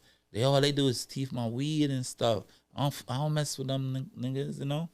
So I was like, where you live? So he showed me a valley. He was like, over there with bare weed, little weed tree. So I'm walking, we walking. I'm like, I don't see no house, you know? So we walking till we reach a hill again, you know? Yeah. So I'm like, yo, so where you live at? I don't see no house over here. You know what he do? He point up. He was like, I live up there, you know? It was a big-ass hill, too. So I'm climbing up the hill behind them, and a lot of stones start rolling down on me and all that kind of. I'm not used to that because I'm a city guy, you know? So I reached to the top. When I reached the top, he had like a block up there, like a half a block, flat out, everything flat out. You have 2 kids up there, cooking like they just pick chocha off the tree and peel it and cook it, go pick pepper. They have yam. They have everything fresh. All they needed was butter that the father bring back, you know? So we ate and stuff. And I think I bought like 50 pounds from him. And he went for some bags of weed, different bags of weed. You know a thing named tarpaulin that they cover trucks with? This rubber thing that they cover trucks from the rain. Yeah. He spread out one of those on the ground. And he started emptying out going for different bags of weed and emptying things. So I pick what I want. My friend pick what I want. He gave me like about 10 pounds on it. He told me he need a dog. He need a dog because them niggas robbing him and shit. If we could bring back one for him, he'll pay us. So like, we bring back one for you, and he want music too because he have a battery, a stereograph that play the round records. He want because he don't have no light up there, nothing up there, and he just live like an ancient man. But he told me, he said all he do is sell weed to people on plane that come down there on plane. He just load up the plane, you know. So I'm like, he said he have a lot of money, like saved up. So when we was leaving now, he gave me my crackers bag of weed. He was like, I have to carry it down the hill. I was like, yo, mister, I can't carry this down the hill. He was like, what do you mean you can't carry it down the hill? He's like, I can't carry it down the hill. That nigga just put that shit on his shoulder and ran down the hill with the weed. That nigga just ran down the hill. What? Just put the 50 pound of weed on him shoulder and just ran down the hill with it. Didn't drop on nothing, didn't fall on nothing. And that's one of my experiences that I had buying weed down there. And come back, I sell it. I make $25 on my $5 because them days was $5. Yeah, a pound. Mm-hmm. So I used to hustle like that when I was in Jamaica. Fridays, you get your money, you give them in consignment, and Friday you go around, your pocket's full of money. Yeah, yeah. You have these experiences. You knew Bob. You was out here moving and shaking. Things start to, like, we all have these points in our life where things take a big turn. What was your big turn as far as, because you jumped to the situation with your daughters and stuff. We got to, like, what was the big turn when you started to really get involved in crime, or the Jimmy Two name became imprinted in the streets of New York City? What was that big turn? I think when I was about 16. Everything is 60. Come on. 16, 17. You know, that's when everything turned, you know. But I got shot up when I was 19. Different from this time when I got shot up. I was in a car, and this guy tried to I don't know why he was walking up on me. I had a store, right? They locked down my store and told me that they taking over my store. Told my worker, he don't work in there no more. When I came, my worker crying, telling me that. I'm listening. That's crazy. I was 19 at that time. Okay, so I've been doing that. How you got the store? Your big man them gave it to you, right? Yeah. I think my friend left that shit. He left that shit, went to Miami. I just control that up. So these other big men now, they trying to take it from me. You know? So I went in and I put on a mask and gloves and some long trench coat. I went and saw them and I shoot them up, car they was in and stuff like that. And then I went and told my friend, I was like, yo, your friend them tried to lock down my store and shit, and, you know, and I had to open up on their ass. It's war now. And he was like, nah, I don't want you and them to war. They my friend and you my friend. I was like, nah, but shot done fire already. True. You know? So he was like, and them times I used to walk with two dogs, right? And one of them was his.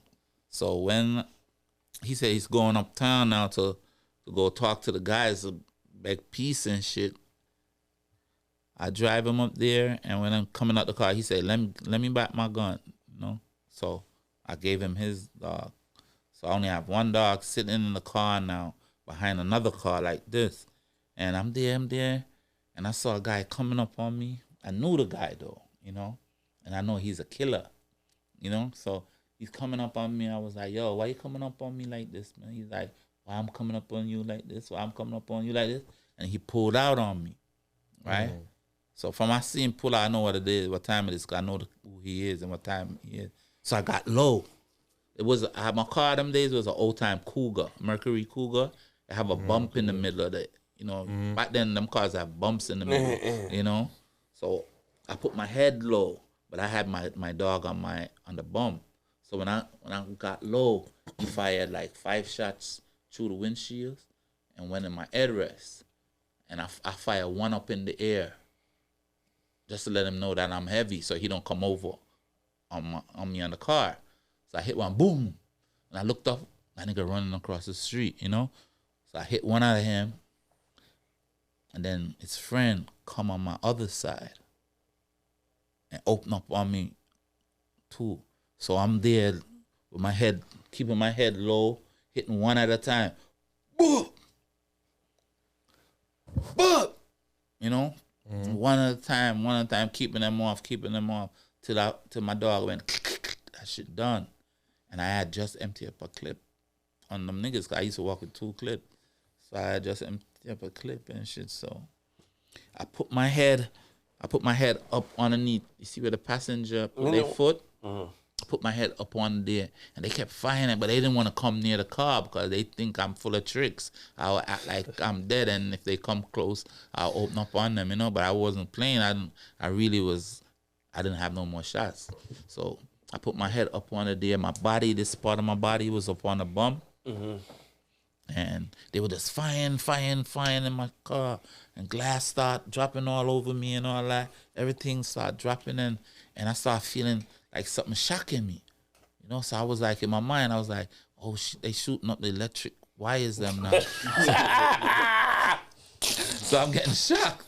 Yo, I'm getting shocked. So I feel another one, you know. So I was like, oh shit, I'm getting shocked and shit, you know.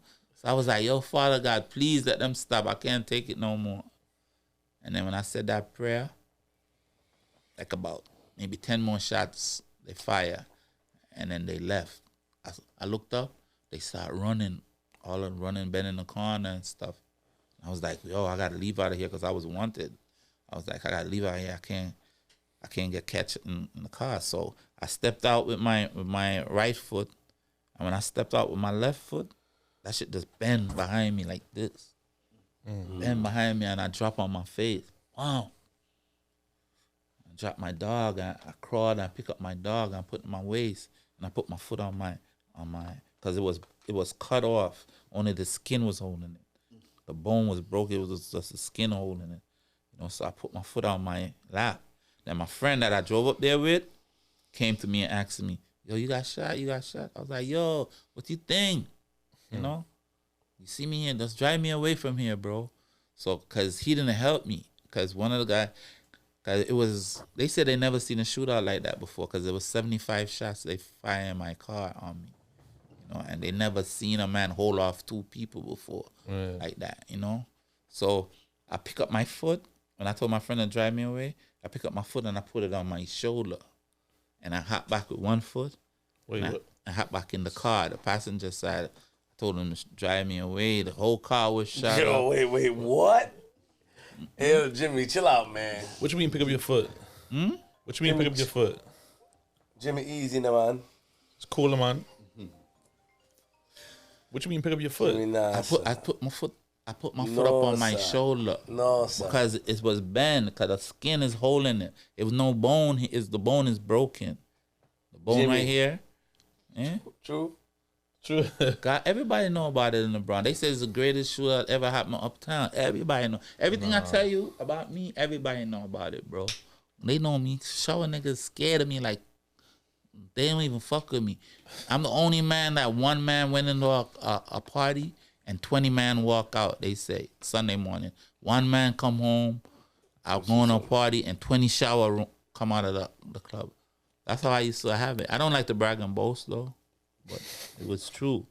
Yeah, man, I put up my foot up on my shoulder and hop back in the car. When he's driving me down, he took out the gun that he asked me for and threw it in my lap. And when I opened it, I see the 6 live round, and it was a special. It was a police special. I was like, this nigga ain't even hurt me, so I just had it in my hand. And he tried to park me down the block in the dark. He was like, I'm gonna leave you here and come get some help for you. So this nigga thought I was gonna die, right? So I told that nigga, I was like, yo, drive me away from here. Drive me over to my friend's house named Pepper. And he was like, because if he had tried nothing, I was gonna juke him with the same gun he gave me back. True. I was gonna juke him and was like, yo, nigga, you have to drive more, you know? Can't leave me here, because if I leave me, I'm gonna die. You know, so he took me to it was a time when bus was strike in America too. I think it was 77 or 78 at the time. So bus was on strike. It was hard to get a cab. When I reached over my friend's house, it was hard to get a cab. And that's uptown where Gunning Road at. I was at. I finally got a cab. Yeah. Took the cab, stopped at O Avenue on 174th, went from O Avenue on 170, pick up my girlfriend, went to Lincoln Hospital. When I picked her up, she was like, where you going? When I told the cab man, I'm going to Lincoln. She said, where you going to Lincoln for? You got shot? I was like, nah. I was telling her, nah, I ain't got shot. I ain't got shot, because I ain't want a cab man to know what's going on, because I'm leaving all the way from up Gunning Road coming down, and I was wanted at the time. So he dropped me off at Lincoln. I gave him like about $50. Told him I'm good. They rushed me in, and they put me outside. I told them I broke my foot dropping down the step. They put me outside. They let me wait there for like half hour or 40 minutes, 30. Then the nurse came on and was like, young man, how you broke your foot? I was like, I got shot, miss. She was like, you got shot? And you sitting here? And they set off some kind of alarm, and then they pushed me in. They cut off my clothes off of me. I only thought I got shot one time, but they cut off my clothes. They was like 1, 2, 3, 4. I was like, oh shit.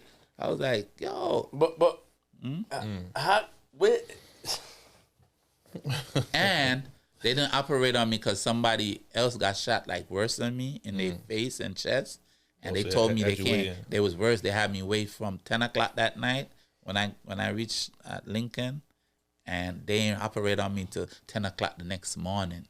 So I was in pain for 12 hours, gunshot pain, 12 hours, just laying up in a room. And they couldn't give me no painkiller because I'm waiting to go to surgery. How your foot? No, stop. I don't care about all that. I want to know how your foot is on your shoulder. It's easy. It's not easy. It is. Your skin. Okay. Your skin is holding your foot. Your up here is your what kind of bone? The femur bone. The femur bone is broken. It's just hanging. It's just hanging with skin. But your foot didn't detach completely. It detached from the bone, but the skin, it didn't detach from the skin. Oh, all right, good. See now you make all right. Come on, Yeah, man. like that. Bomba fire. Yeah. Cause I'm like, what? It detached. You walking around and blood going everywhere. I wasn't walking. I was hopping. I hopped back. I put my foot up on my shoulder and hopped back in my car. I can't. That's like Cause I was hot. I didn't want like to a get movie, catch. man. G-Money serious. I'm hyping him. It's like a movie, bro. Like, you know how they pull it and then they just throw it like that. Ain't no movie doing no shit like that. That's some different type of movie. One of the best, the main thing that changed my life. Everybody used to know me, but nobody didn't know how I look. But there was this thing called the New Jersey bus ride. Mm-hmm. That it was the worst shooting in New Jersey history.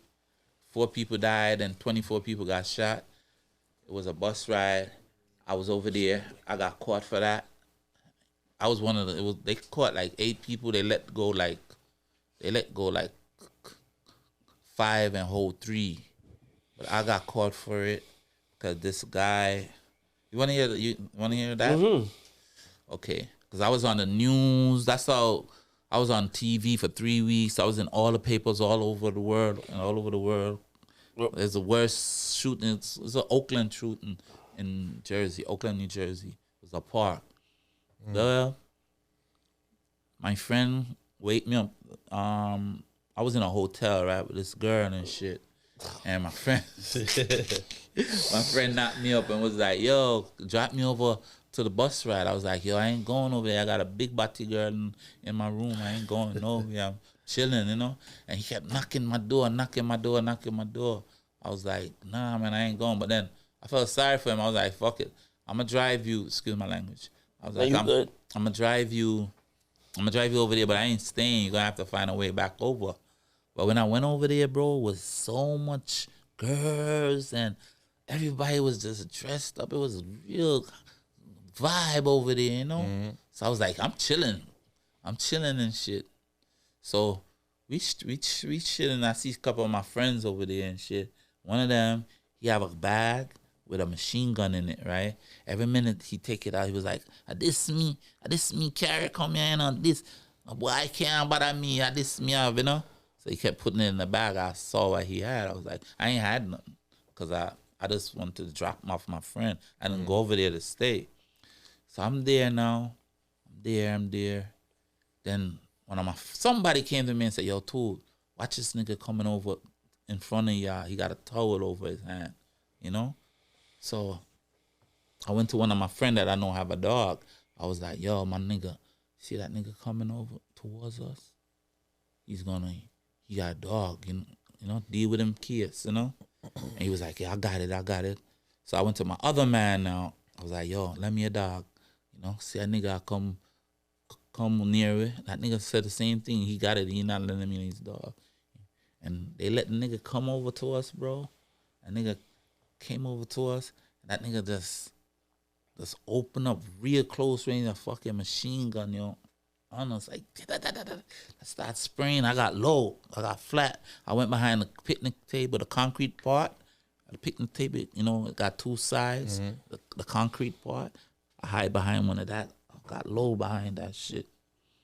And I kept hearing the bullets hitting off the tables and stuff. Blah, blah, blah, blah, blah, you know? And then... Now, is it, real quick, I'm sorry, hitting off the tables, hold on. Is it, gunmen slain, 2 and 9 wounded in it was in Jersey Park? It was a park in Jersey? Yeah, it was a park in Jersey. Yeah. I'm reading it before it happened in 85? Yeah, 85 in the summer, August 5th. I remember the name. Yeah, see that? yeah, I'm sorry, yeah. So, August 5th, yeah. So you get into the not even the police them know this. You get into the deep info. Well, it's right in the Daily News too. Yeah. So, tell me. So I crawled, cause the nigga that had a gun and a machine gun, he left the bog when shots started lit. Right? He ran. So I went on, I crawled, I looked in the bag, the the gun was in there. And then all the shower niggas them came, and some of them didn't really like me and things. A lot of people, so I had to have something on me. So I have it on me and shit, and sometimes I try to squeeze it and shit, and nothing wasn't coming out of it, but I still kept it, you know? I still kept it because nobody gonna come up on you when you have something, you know? So I ran across the field where the guy ran. Me and my friends ran across the field, saw the guy. I told them that there you go. When they see him, they waited, they hesitated, and the guy run, and then they start opening up again and hitting innocent people and all that. I see that. So they ran across. They ran back across the field. So when they're running across the field, I didn't want to run with them because some of them was my enemies. I can't really run with a lot of people. So I waited till all of them run across. I was running last, me and one of my friends. So when we was running across the field, 2 police in the middle of the field was on their knees. Was like, yo, freeze, you know? So we stopped. So I was like, yo, I can't go to jail, bro. I'm running.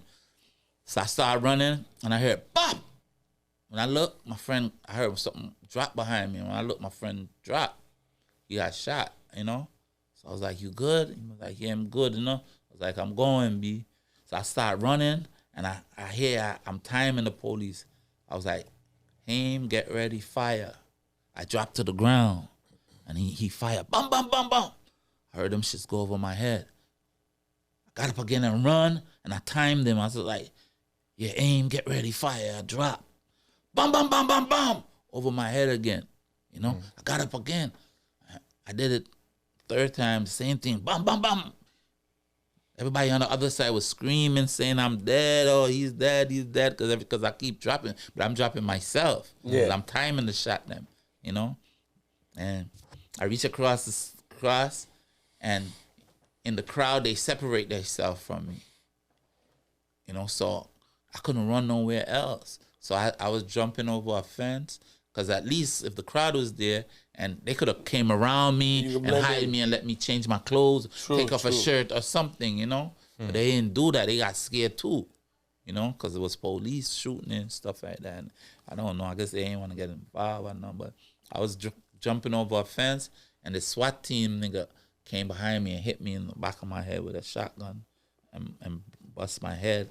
And I got caught. And shit. And the nigga that brought me there, that nigga started crying. That nigga cried. Said, like, because he see me leaving in the police car. He started crying and shit. And then I went to the precinct. And the police guy that shot at me, he came to me and was like, yo, you come here. I came to the gate. He was like, yo, you get up off the same side of the bed you got up off last night, because I don't miss. I was like, yeah, cool, man, cool. And then the feds came and shit, and they start questioning us and shit. And they was like, you know, you're facing the death penalty, right? I was like, whatever. It was like, you facing it, tell me what happened. I was like, I don't know what happened.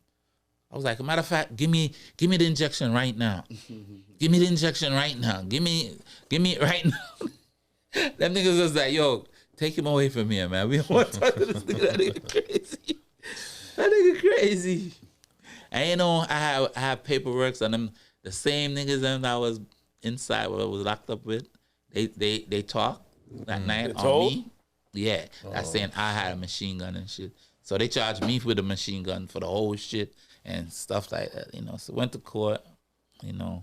I was locked up for 6 months. My grandmother bailed me for $150,000. You know, I run, I jumped it, you know, because I was going to court every day. You jump bail? I had to because it was police coming and testifying against me, and they have right down that he shot at me 9 times.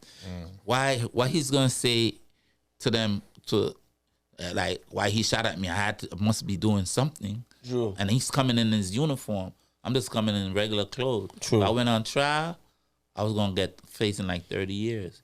So I told my grandmother, yo, you put up your house, but I'm out. You buy you back another house. You know what I mean? And when you went, where did you go? I went to Florida. I went to Miami. Crazy, and shit. Yeah, I was down there chilling. And the greatest thing happened down there, you know what I did wrong when I went down there? I registered my kids them into public school. So I had 2 of my baby mothers down there. One of them, we was hiding good down there for months, for like about a year or so. And she's saying she want to send clothes for one of her kids. What? Yeah, and I was like, yo, you can't do that if you send clothes for it, because they're going to find out where we at, you know? She kept bothering me and bothering me and bothering me. So I was like, fuck it. Send it, but don't use our address. But you know what? That made them know the area where we was in, that we was in Miami. And they knew my kids' them name. So they run my kid's name, found out where I was live at. One night I came home. Something just told me, back in my driveway. You know? Don't drive in, back in my driveway. So I back in my driveway. Them days, they used to drive this car named K Cars. This little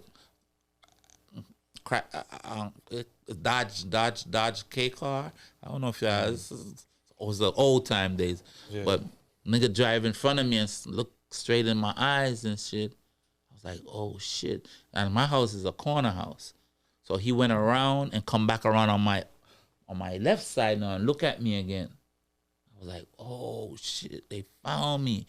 The car was Aries, some Dodge Aries K car. Was it Dodge? Dodge K car or Chrysler? I think it's Dodge. Yeah, you're right. Dodge Aries, yeah. You know your shit, man. Got good memory, bro. So I saw this. I saw this guy walking up across the street in a suit. But he wouldn't come near me. He wouldn't come near the house. He turned back, and when I looked down there, I saw a parked car with like 3 heads in the car, right? So I come out of my car. I don't make the car door light come on, you know, because I don't want them to see. You know, when you open your car, you can switch off the thing so you don't. Right. So I go and I knock my girl out door. I was like, yo, they found me. She was like, I said, I gotta go. She was like, nah, you want to go back to your woman house. You want to go back to your other woman house. And I was like, nah, that ain't no woman thing. I was like, come, let me show you. So she came out in her night clothes. I pointed, I showed her, yo, you see them people in that park car? And she said, yeah, she see them. I was like, here what you do, drive me away from here, you know? So I lay down in the back of the car, and I let her drive me away. So she drive me away. And then I told her, make the first left. So she made the first left. So when we in the middle of the block, I said, any car turn the left yet? She said, yeah, 1 car turn the left, 2 car turn the left, 3 car turn the left, 4 car turn the left, 5 car turn the left. And then I looked across our open line, on the other street across our open line. It was like about 5 of them over there too. So when we reached like a stoplight on 441 on Merrimack Parkway, I'll never forget, one of them pulled up beside us, right? And I peeped up. I saw 4 big, thick-neck guys in there in the car and shit. And I was like, let's drive. And you know what they did? They went in front of us and started driving. And we going down to like call the racetrack, near where the racetrack is. But then there's a housing scheme before there. I told her to turn in there. She turned in there. So when she turned in there, the guy in front of us stopped. The other ones them start coming behind us. So it's kind of funny. The place, when you go down in it, to come back up, you have to stop the car and back up, because where the circle is, it's kind of small. That's why I don't know why they made it like that. But when she did that, back up and stuff, and then they had to do it too, so it slowed them down. Right. So you see, by the time we reached the next corner, I told her to slow up. And when she slowed up, I jumped out the car, I ran, and I dived over the first fence. When I hit the ground, I just hear the car them bend in the corner. And I looked up, they stopped her at the gate. They took out the car. So I knew somebody in the project in there. I went and knocked their door, they wouldn't answer it. So I know what I had to do. I had to go in a swamp behind there. I went in a swamp, it was mud up to here, and some big ass mosquitoes like this. Every time they bite you, a big bump come on your skin, a big bump. Yeah, you go. I'm going to get you. Yeah. So I was in there and shit, and rain started falling. I start I seeing. ain't gonna lie. My man gives all the details, bro. This is I see the visual. I see it's like a movie. That's what I'm saying. Yeah, I'm listening. Yeah, well, I went in there and rain started falling. So where I was at was dry, and then the water come up to where I was at where that was dry. Got it. And then everywhere I go, dry water come up to it.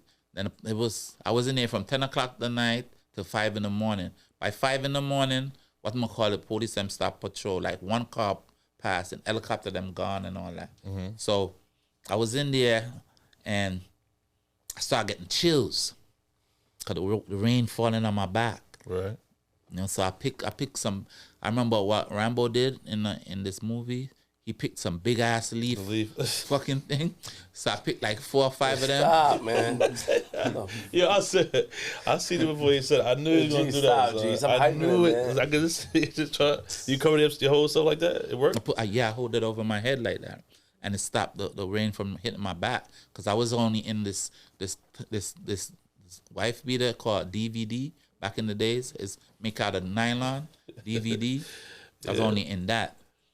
So it stopped, and then the rain was coming up. I was like, "Yo, should I give up myself? Because I don't want alligator to eat me. I don't want snake. I don't want snake eat me. You know?" I was like, "Should I give up?" Yeah. I was like, "I ain't giving up, man. Stop, man. I know you like this guy. Stop. I ain't going back to jail." I'm watching the movie right now. So, like 5 o'clock in the morning, I ran out of there. I'm all muddy. This one guy came out to pick up newspaper. He saw me. He ain't know nothing about nothing though. So I was like, "Yo, where I'm at?" I was like, "Where's the nearest place I could go get help at?" I remember I used to hang with these American girls down there that I just used to buy them pizza, them drive them around. They carry me in the hood, let me know how Florida hood is and all, you know. So I remember that. I went to her house. I knocked the door. The mother came. I was like, "Yo, tell her it's like Michael." She said, "Michael? She talk a lot about you. You're a good guy. I'm going to wake her up." And she went and wake her up. Then they opened the door. They saw me muddy. And they asked me what happened. I said, "Yo, they robbed me and threw me in the swamp. They took my car, you know?" And the lady said she going to call the cops. I was like, "Nah, don't call the cops. The car is in my sister's name. My sister will get it back. You know, don't call the cops. But could you drop me somewhere?" And she said, "Sure, we drop you anywhere, Jimmy." So I lay down in the back of the car, and she dropped me at this girl house, Jim Brown, a girl named Jim Brown. You ever about Jim Brown? He's a shower nigga. His daughter, I was slapping her. So she have a restaurant in the flea market where everybody go. It was a public place. Mm. So I'm there. She come back 12 o'clock now. She was like, "You gotta leave." I was like, "I ain't got nowhere to go right now. Give me a little bit." She said, "Yo, I'm waiting to get my green card. You can't stay here. They just curfew the whole of the flea market looking for you. Showing they saying you number one mad in Miami right now." I was like, "You gotta leave right now." I was like, she said she's not losing her green card. In my mind, I was like, "Yo, this bitch gonna give me up." True. You know what I mean? She gonna give me up. I was like, all this shit I did for this gal, you know? I was like, she gonna give me up. I was like, fuck it. I was like, "Yo, okay, you could drop me someplace then?" So I remember I have a cousin, right? Mm-hmm. So I let her drop me. If we're at North Miami, I let her drop me like 10 blocks away from his house, you know? And then I take time, walk, go to my cousin's house. So I'm there in Miami trying to get a ride to come up New York. Can't get to New York? Yeah, come back to New York because like Miami hot for me. It's like 24 hours, man. Huh? It's like 24-hour drive. I don't care. I'm trying to get. My life is on the line. You keep getting. What happened next? Okay, I'm tell you what happened next. So nobody didn't want to help me come up. Nobody want to give me no ride in their tractor trailer. Nobody want to drive me up. Everybody's scared. Like if I go to a party, they fucking lock off the party. Tell me I can't stay there because they gonna call cops. All kinds. I was like, these niggas fighting me down here. These people ain't my friend. And I'm like, in this small ass place. But I'm wanted in New York. I could still move around, you know? Mm-hmm. So I was one day, my girlfriend down there was like, she's going to Chicago. She bringing some coke to Chicago. I was like, wow. I was like, "Yo, I'm coming." She's like, "Oh, you gonna come and you wanted, most wanted in." I was like, "Watch this." I ball off my head. I ball off my face. I buy some tennis shorts. I buy some tennis racket, and I put a camera over my neck. I have on my tennis shoes, and I titty bopped through that shit to the airport and waited. One man, I saw one guy that knew me, this Jamaican guy. I hailed him up. I was like, yo, this nigga gonna tell on me now. Okay, so I'm waiting to go on the plane, Then they say board the plane. They board the plane. I'm waiting for the plane to take off. I'm like, yo, they gonna come. I'm waiting, looking for somebody come on the plane and take me off. But then that shit took off, man. I was like, Ja. Freedom. Luckiest man. Went to Chicago. Chi-town. Went to Chicago. This girl, the same girl, you know what she did? She let this man bring 100 pounds of weed from Texas to Chicago to sell to some Montagonian, Mobay niggas. And she had a key on her that she had on herself. So when we reach over there, right, this guy, he live in a nice penthouse and shit. He put us in a hotel and shit. She gave him half of her shit. Because I told her not to give him all of it. She gave him half a key. Next day, he took us to this fucking trap house, bro. I never seen no place dark like that. This building. So you see that building, you see death. I went in the fucking building, man. This guy woke up. He had a gun in his hand. He's saying he just came up from Jamaica. He's wanted. And then 100 pounds of weed is there. We bagging up. I'm like, oh, shit. These motherfuckers gonna kill us. I was saying that in my mind, you know? But I was like, they ain't gonna kill. Yeah, I said if I didn't come with them, they would have killed them and took it. Like my baby mother and the nigga. But they kind of respect me because they know where I was coming from in Miami, because they come from Miami too. They know I'm wanted down, you know. They kind of respect me as a G, you know what I mean? So they ain't do nothing to them. But after we back up the first 50, make a long story short, the nigga left with it. It was like, yo, I'm coming back. He took out his gun. He gave it to me. It was like, yo, Jimmy, hold this. So he gave it to me. I felt a little better. I was like, yo, if anything, I'm shooting out, running out of this shit, you know?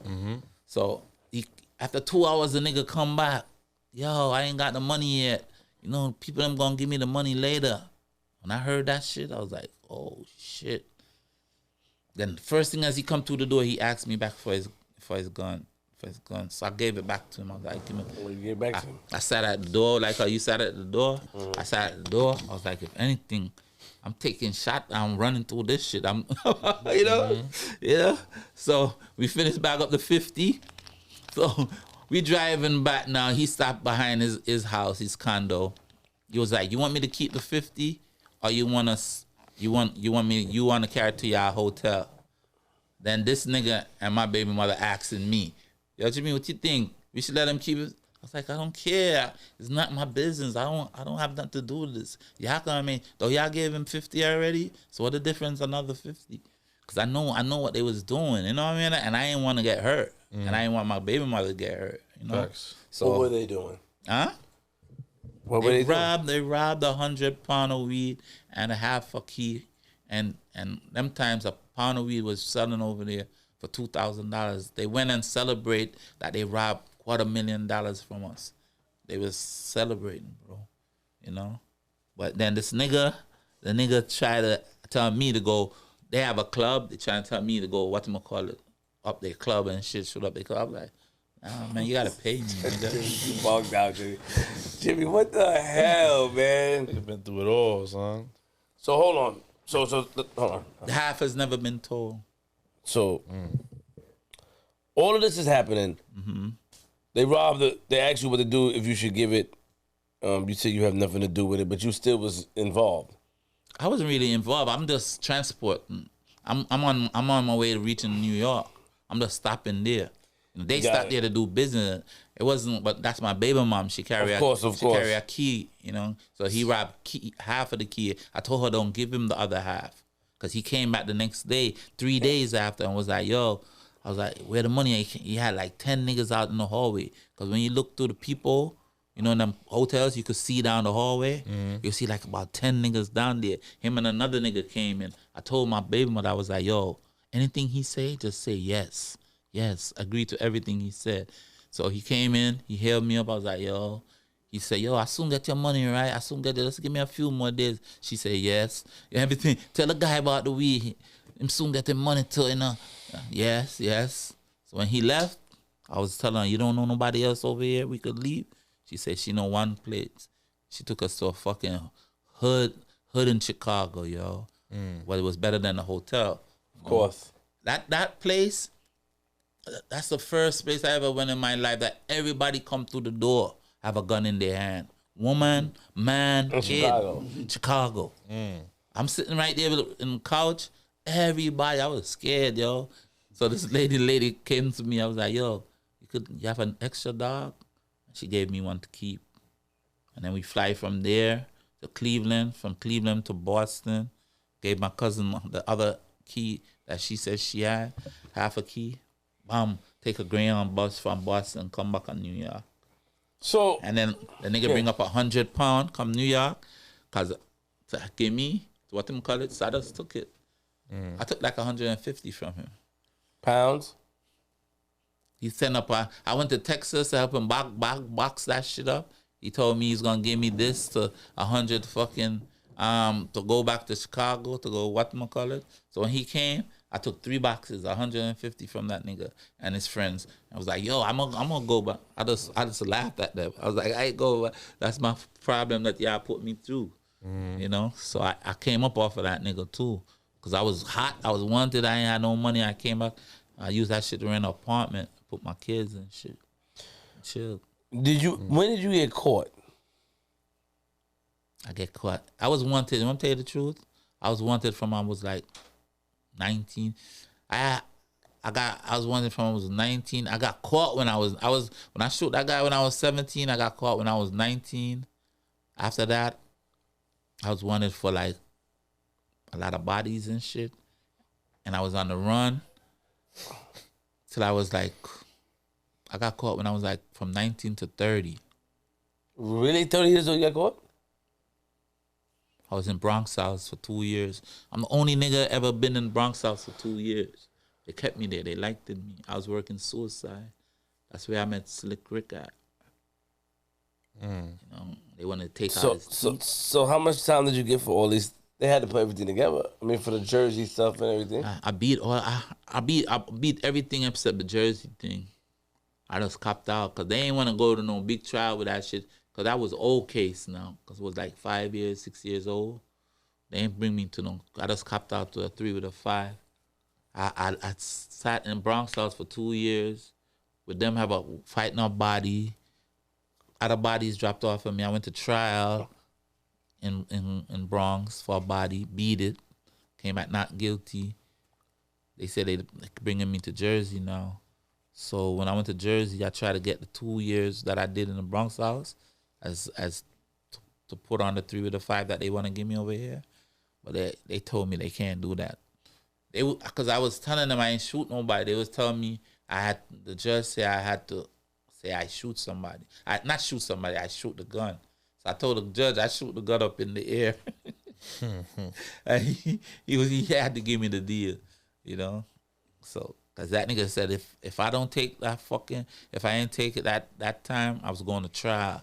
And that nigga was the worst judge in the whole of fucking Bergen County, bro. That nigga tell you, look through the window. What number on that bus? 99? 90. You got 99 years. That nigga on light drug dealer because his daughter died from overdose and that shit's name. He have the wickedest name. I won't even mention his name. What's his name? I heard that story about the guy. They took off the dresser? His name Cuckoo Meister. So what? His daughter took off the dresser or something like that? I think so. I think something like It was a little girl? Was it a big girl? I don't really know. I only know that his daughter died from overdose. Yeah, I heard something like that, like the daughter. That man, everybody that go with him get 100 years that go in front of him. So you don't beat trials over there. It's bare white people at jewelry. Only place to beat trial at Bronx. Cause Bronx, I be black people. Them give you a break, you know? Yeah. I think 93 or 94. Yeah, what year you born? 95, right? I think I came on 94 because I got his mother pregnant with him. Yo, that's how you said it, right? 95. 94, so she had baby 95. So I might have came home from 93 December, around that. how much did you have in all? 14.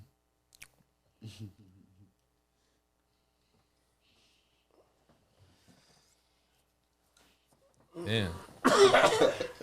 So, Respect. 14 children. a lot of kids, Four passed away though. I'm sorry to that. Condolences. So you have 10 alive now. Yeah, How many baby mothers you have? You don't mind me asking? 7. 7. Interesting. I was a G, man. They was giving me the pussy out Stop. Just from left to right. Chill. Don't hype me. Stop, G. That's whack. He was a G. Big man. Yeah. Big man friend. Yo, so hold on. So, all just aside, like, you come home, but you outside. When did you get shot? Okay, Where I came home. I opened up one store on Tremont. What they doing now, I've been doing it. So I opened up a store on Tremont Avenue. Opened up another store on 180. That I saw a police guy one day on the block. He was like, "Yo, what? You came home? But you got an asshole full of time, man." That he was working Bronx house. I was like, "Nah, I beat my case. I'm home, bro. Good." So he was like, "Yo, my brother just came from jail. Just did 90 days. You give him a job? He know everybody around here." So I was like, "Oh, yeah, I'll give him a job because I need, somebody that's familiar with the area." So I gave the kid a job, started him out with $300 a week. Then in 2 months, start giving him $500 a week. And one day he asked me, "Yo, you got a dog?" I was like, "What do you need a dog for?" It was like some niggas look like they want to rob. Yeah, at first I in the beginning I was like, what? Nah, I got it. Got a dog, yeah. Yeah, niggas, For those that tune in at home, dog is a gun. Yeah, it's a gun, yeah. So He yeah, you had the asking me, dog. so I feel funny now. When he told me if I have a dog, I was like, "Yo, this nigga want to rob me," I was like, "Nah, I don't have no gun, bro." But I was like, in my mind, I was like, "Yeah, I have to watch this nigga now," Nigga want to rob me. So one day, some niggas come in the store asking him for money, and I know the kid, he sell dope outside. So the kid asked him, "Where my money at, man? Rare, I was like, when the guy gone, I was like, "Yo, you selling dope in here, bro?" He was like, "Yo, rare." I was like, "Yo, can't do that because I'm on paper and I could get in real trouble for that." True. Weed, I ain't gonna get in no trouble for no weed. But I could get in real trouble for this shit. So I told him, "You gotta leave if you keep doing it." And the next day, nigga set me up. What? The guy that worked for you? The cop? Wait, hold Brother. on. The cop What you mean he brother. set you up? One day I was the day after, I've told him not to do that. I'm standing by my door at my store and this kid came up to me that always come near me when he see me because he always want to smoke weed with me. So I'm smoking my weed. I give him. I don't pass spliff around. When I finish, I give it to him. I don't want it. Like I smoke half of it. I give him half. So he knew that. So I'm smoking. He waiting. So this kid came to the door and asked me for the guy that work in the store. So I was like, he behind the counter. So he went in there. He was talking to him. He's talking to him. Then he come back out saying they're going to talk to somebody across the street. So I saw the guy that asked for him went into the car. My friend, the guy that worked for me, stooped down in the street talking to the driver guy.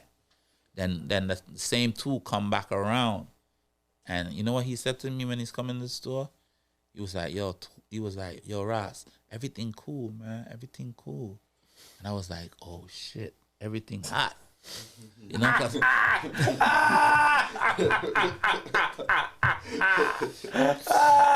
that's what saved my life, bro. When that nigga told me Take your hydrant down, yeah. Everything hot. That's my new shit, gang. everything, and times here somebody tell you everything cool, everything hot. You know what I mean? Wow, so you're gonna just change it like that? That's what you're gonna do now? So He hot, man. Nah, yeah, so I was like everything hot. I was like, oh shit. So I saw them talking. So you know what? The one that was driving, he comes out of the car now, and he fixing his shirt and his coat. He look all neat, coming towards to the door. So I pushed the door out because it was like in October, it was like a couple of days after my birthday. So I know it was kind of chilly. I pushed the door out, and he hold the door with his shoulder, Blocked it. and start pulling out his dog. So once I saw him start pulling it out, I grabbed him. I grabbed it, and me and him start wrestling. For it, and I came home cock diesel. I was kind of big, you know. So and he was real skinny. I was gonna take it from him.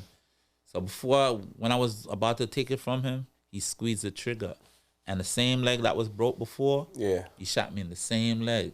And luckily, the doctor said it was broke before because the bone grew back bigger. Oh. So he shot me with a .357 Magnum. What? Boom. Broke my leg. When I heard boom, I was like, Ja, please make it be him. You know? I thought maybe he would have got shot. But then I started getting weak. And I had to let go of the gun. I let go of the gun, and I dropped in my store with my face down.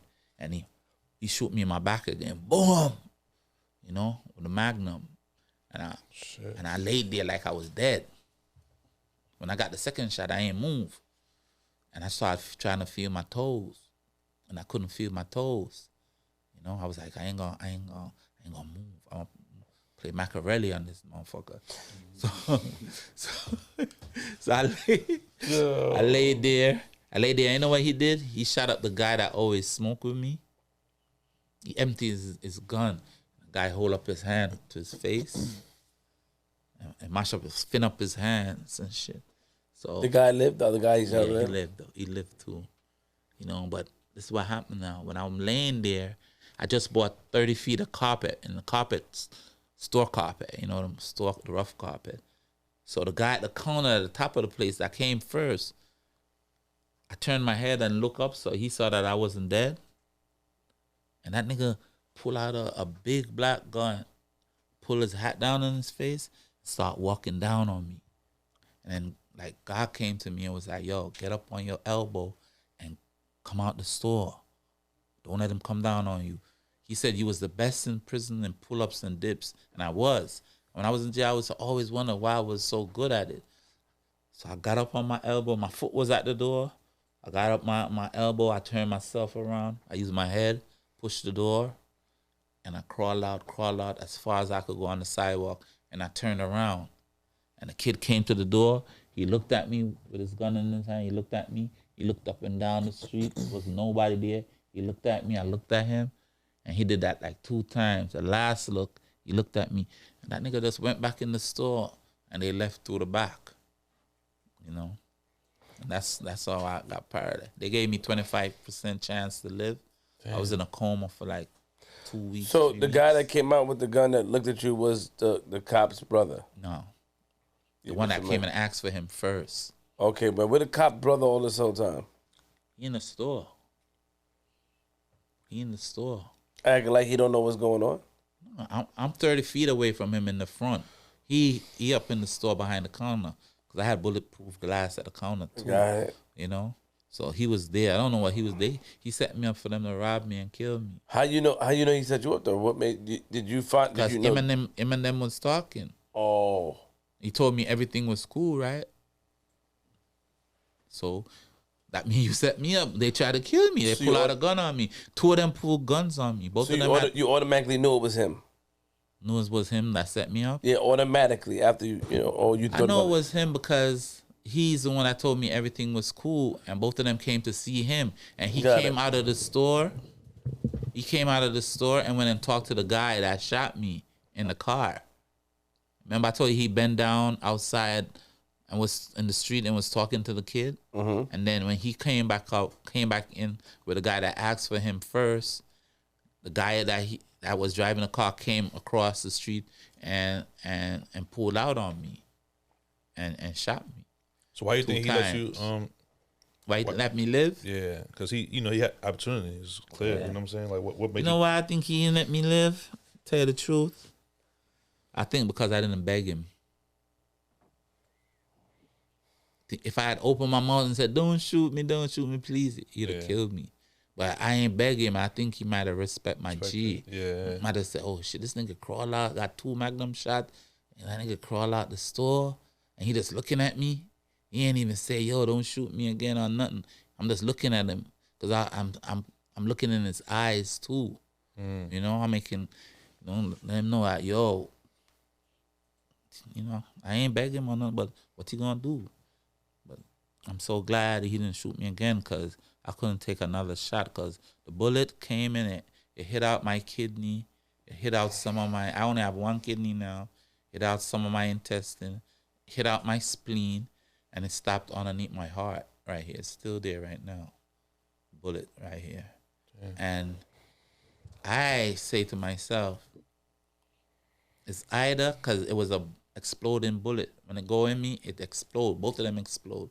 That's why I had to get 7 operation on my foot. I'm sorry, yeah, bro. You know, so I said to myself, if it didn't hit on my spine bone and slow it down and make me paralyzed, it would have go around and hit my heart and hit my lungs and come around. It would have circled because the Magnum. It would have hit out all my organs. But because of it hit on my bone, my backbone, it slowed it down. You know? So it went in, hit out my kidney, hit out my intestine, my spleen, and coming up to my heart and my lungs. It's right here. I could feel it right here right now. What year was this? It was 84. No, 84, 94. I'm sorry. 94. So 94. You've been in the wheelchair since 94? Yeah, he never seen me walk before. Shit. He's my only kid that never seen me walk. Me and him just been doing it, you know. I see. Did you try to, like, did you ever try, was there any rehab, anything back in the Yes, I days? used to go rehab. But it just didn't. I used to go rehab, but every time I go rehab, one of my kids die and shit. And when my kids die, I get weak. Oh, I know. I can't hold up myself, you know? And then I have to wait to get over that. Not get over it, but, you know, build up back strength again, you know, for start. So every time my kids, them always just drop out some tragic way, you know, and it fucks me up. How many, you said 4 kids passed away? Yeah, 2 girls and 2 boys. Do you just mind telling us how they passed, or you don't want to I tell could us? tell y'all the past and nothing. You're my brethren, King. Both y'all are my brethren. And them people too, it's my brethren. Big man them. Blessings, you know? Big man friend. Well, so one of them, he was 18. His name is Malik. Mm-hmm. He have a girlfriend that have an obsession with him and stuff. And she and him have an argument and she maced him. And he's light-skinned like about here. And so the mace show, you know, his skin stripping. So we bring him to the hospital and get him washed off and stuff. And I sit down with him in my room and I've talked to him. I say, yo, better you live on a housetop than live in a house with an ignorant, cantankerous woman. You know? So give her a little space. Let her miss you. Don't go up our yard no more, you know, get her a break, you know. So he said, yes, daddy, yes, daddy, yes, daddy. That was the Thursday. Friday is there, the Saturday. I go outside, I ask his little sister, where Malik at? Oh, he went in the car with his friends, Dad. I said to myself, oh, shit, that nigga gonna go up to his girl, you know. But I said, that's how kids are. That's what I was wiping it off as, you know. I was like, that's how kids are, you know. So then, but like about an hour later, I see his grandmother jump out of her car and run into me and was like, yo, Jimmy, they killed Malik. They killed Malik. Like, Mr. Clear, what you talking about? They killed Malik. Oh, his girlfriend stabbed him and killed him. I was like, what the fuck? I was like, nah, Miss Rose, nah. She said, you know, and I asked the man that driver, I was like, Mister, is this real? She said, yeah. So at the same time, I see one of my daughter coming up from Virginia, drove up. I was like, yo, Keisha, carry me go Mount Vernon. We're going to the hospital. See Malik. So went up there, and the guard tells us, oh, he's all right. He's upstairs. He didn't die. So that was a release for us. I was like, wonder what floor. So we went. He said, go in the emergency room. They'll tell you what floor. So we went to the round of the emergency room. I was like, yo, what for the guy that got stabbed? She said 2 guys got stabbed. one with braids and one without braids. I said, the one with braids. She said, that one went to the morgue. You know? I said, don't make no sense I go upstairs because, True. you know, she said you could go identify him at the morgue. When we tried to call the morgue closed. So I had to go ID him the next day. He was 18. So I buried him and shit. She ended up going to jail, the girl? Yeah, she went to jail for like 16 years. She's out now. And stuff like that, you know. That sucks. How did your second child die? The second child died was a girl. She died in a car accident. She was 21. She was driving and Year after too. Year after. Yeah, year after, next year. Yeah. She was driving and an old lady, like 80 years old, that have Alzheimer's disease, broke a stop sign because she don't know stop sign. She just always thief away her family car, and she broke the stop sign, and the witnesses tell me that was there that my daughter tried to speed up when she saw that she broke the stop sign. My daughter was driving an X5. So the way she's speeding up now to cross the street, the lady still clipped her back wheel, and her back wheel went in, and they said it went up in the air and it rolled over for three times. She broke every bone in her body, you know. And the lady went and crashed. Where she was going so fast, she went into a Chevy van and sinking the whole back, yo. You know, so I had to go ID my daughter from that. Then my other son, he's 22. His friends, he went to smoke with his friends, but he was getting to go to Baruch. He was going to Baruch College. He never got arrested or nothing like that. He was a good kid and stuff, but because he was a good kid, my son that you saw came with me today, he bought him some big watches, some gold watch, let him drive his 750 gold chain because he's doing good in school. We proud of him, you know. So when he go smoke with his best friend now, his friend have some other niggas from Brooklyn, they stick him up. And I don't know if he didn't take the stick up or something, but he got shot through his hand, and then they shot him 5 times in his chest. Oh my God. And killed him. He's 22 right there, bro. His friend's house. Then his friend told the police them on the other guys, so they caught them and stuff. But then they was working for the feds, so they gave them a little bit of time, cause they was giving away their mans in Brooklyn. And then my other daughter now, she went to a party and hang out with her friends, slept at her friend's house, and she went to sleep and she ain't never woke up. I think they drugged her or something like that, an overdose or something like that. She was like 29. So we just buried her like 2 years ago. That's crazy. You know, so that's how that went. Now, are these any of the girls that were part of the singing group that signed with Preem? Yeah, the first one. Yeah, Sherry. She was a rapper. She the one that taught him how to rap. Got it. You know, she the one that taught him how to rap. Cause him and her was like this. That's like her best brother. You know. Yeah. Before we He was a little kid though. But before we get into Puerto Rich, I have one more question. Take ask me whatever you don't want to hold you up or nothing. Anything you want. Take your time. They ain't holding me up. I mean, you know, we are running on time. That's why I'm looking. But I have to ask you a question. And the question I'm asking you is, because G, you're going to ask, before we get to Puerto Rich, how did you get the girl signed to Supreme? Okay. This guy that I know named Smooth from Nice and Smooth. Oh, okay. He was cool because he went to the karate school that I went to and stuff back in the day. So me and him was cool. G, chill, man. Damn. Yeah. He introduced me to them, and that's how I met them. I went over there one night in a house. He had a lot of girls in there. I didn't even know who he was at the time. You know, I didn't know he was that big. Supreme, come on. Yeah, I didn't know he was that big, you know. But he signed them and stuff like that, and he let us in his house. He treat me real good. It's like he knew me and stuff, you know.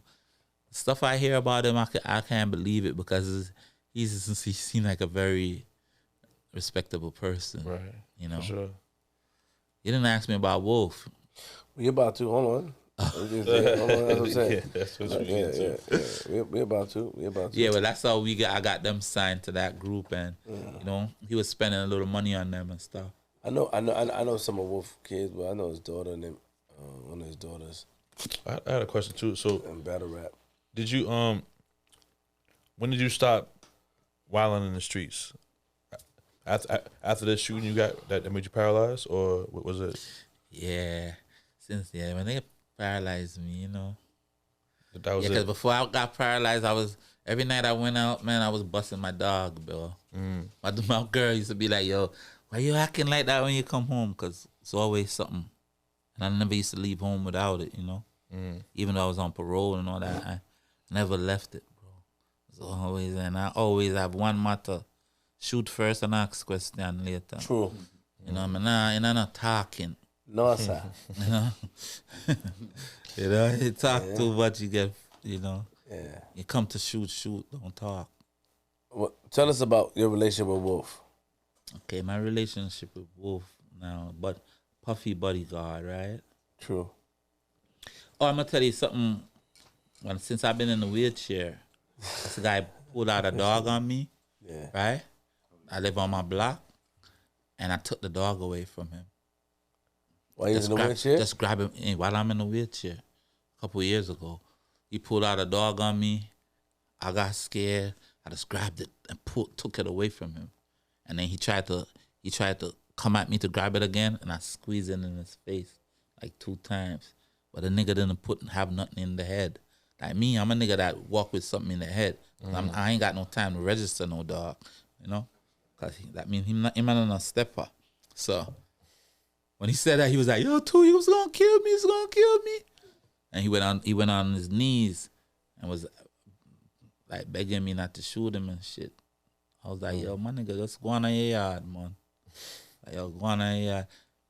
You know, then later on he came down the block, he was like, Don't tell nobody that you took it from me. Yeah?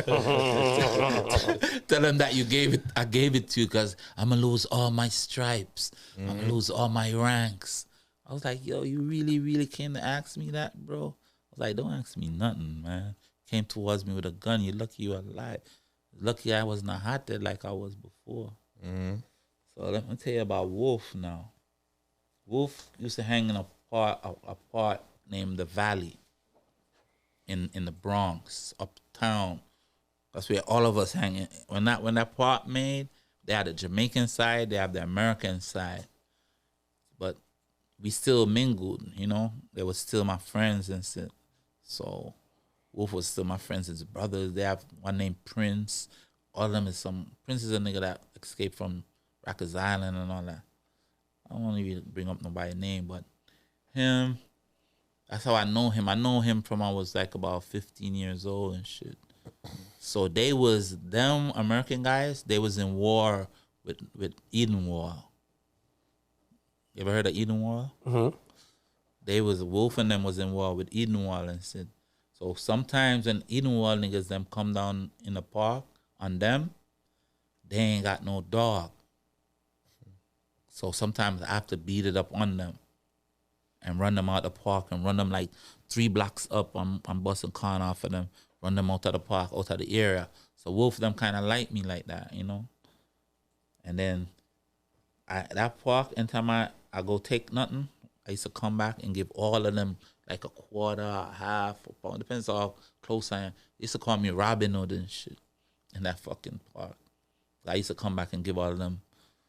So the last time I saw Wolf now, I was like, yo, bro, bring me to meet Puffy, bro. I want him to sign my daughter. He was like, yo, Tulle, man, I can't do that, Tulle, man. I was like, why? He said, like, cause you gonna tie Puffy up, man. I was like, I ain't gonna tie no Puffy up, man. Yo, Tulle, I know you, man. That nigga gonna rob you and you gonna tie him up. wait till I go down to Atlanta. I'm going to Atlanta. I'm gonna open up a record label. You could bring your daughter down there. I'm gonna sign her. Don't worry, I got you too, man. And I believed him too, and I was like, yeah, all right, fuck it. You know, there must be a reason why. I was kind of tight. I was like, why you don't want me to be, how you around him?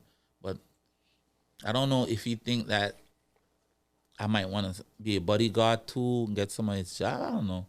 He just didn't want to fuck up his money, you know what I mean? He ain't want nobody come between him and his money. So he didn't introduce you to Puffy?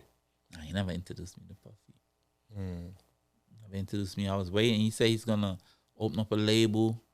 I spoke to him a couple of times when he was in Atlanta. And then, you know, he died and shit. He got killed, yeah. Me and him was cool. That was my little bro. He's like a little brother to me, you know. See him on the videos. I used to show my son them him. Like, yo, that's my little soldier, bro. You know. Yeah, cool. He's a cool guy, man. Bad things happen to good people. So that didn't work out, and then you started your own situation. Yeah, I just started my own label. You know, start my own label. You know, start going to the studios, getting my own beat, man. Going to the projects. I have a friend named Rick. Shout out Rick. You know, I used to carry them when he's like 5 years old, 6 years old. Carry my daughter them. We up in the project. Let my man he's in a wheelchair too, you know. But he made beats and stuff. So I supported him and stuff. There ain't nothing happening for him, you know. But I was doing a lot of things, even though I was in a wheelchair. Right. You know, I was eating. You know. So you got your son here is also your artist as well? Yeah, he signed to my label, Stack Lodge Empire Entertainment Media Group. You know. he been working from you like from he's like professionally all 11, but he been on the mic from he like 5 and stuff. The first time he went to perform, we went to Hudson County in Jersey in a church, and him and his brother we have a group named 3 Angels. So when his brother spit his verse and he's supposed to spit his verse, he ain't say nothing. He ain't say nothing. He was, Froze up. He was just standing there. So his big brother, the one that died, because him and him is the same mother. When I got shot up, name is Keyshawn. Shout out Keyshawn, rest in peace. Keyshawn spit his verse for him. And then when it's done, when we finished, we gave our records and stuff, and this girl started crying that she didn't get none. And all I had was my sample that I used. And I gave it to her. And then they was running down the car when we was leaving. They was running behind it. That's the first time I ever feel. I was like, yo, I think y'all gonna get famous. You know, that was one of their first. Then I took him to Apollo Theater. We go to Apollo like 3 a.m. with the crates. And we put the crate there. And then like one of his brother will go out there and sit for an hour. I mean in the cold, you know. You know, sit for an hour. Then they come back, then the next brother go. And we do that till 9 o'clock in the morning when they wake up. When they open up. Right. And then we might be like 4th in line, 5th in line. So we used to do that all the time for him to go performing at the Apollo and stuff. So they know him down there. He kind of grew up down in the Apollo. You know, and one time he was supposed to win. He was gonna win, and then this Spanish girl, came on and sung "Somewhere Over the Rainbow." Hey, talk to him a bit.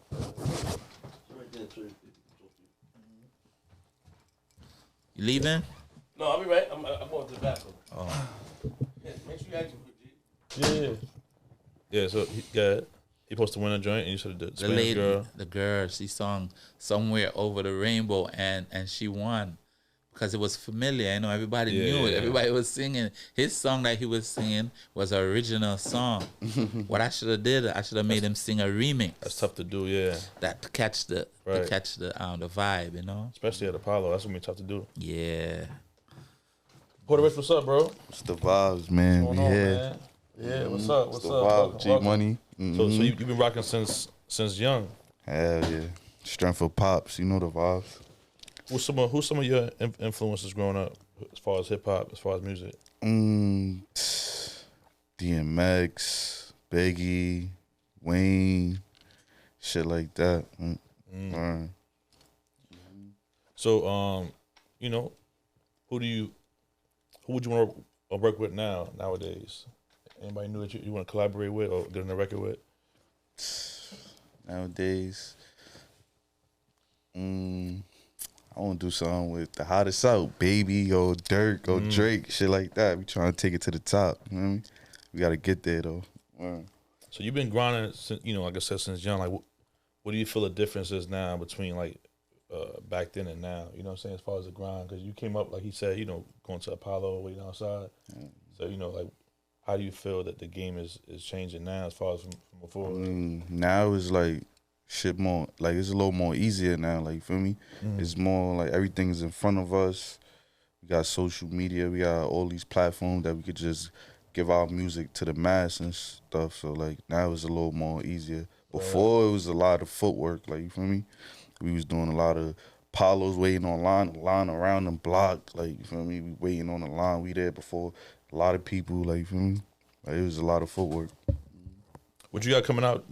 Coming up now that we can look forward to any projects? I got a mixtape coming out.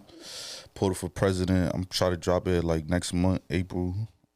Yeah, I've been working on it for a while. I got a whole bunch of. I got Like That track out. that's out Like That called song, Like yeah. That. Yeah, They playing it spinning. right now in Atlanta and stuff. spinning DJ. Shout out DJ Radio God Slew. Yeah, Radio From God Stu. Hot. Facts.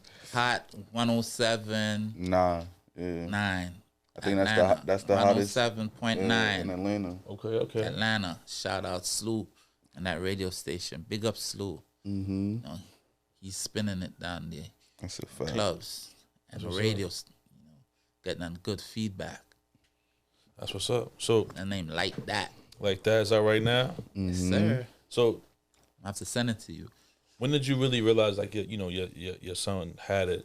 Like, when did you really realize that he had it and Potential? really get behind it and really help push him?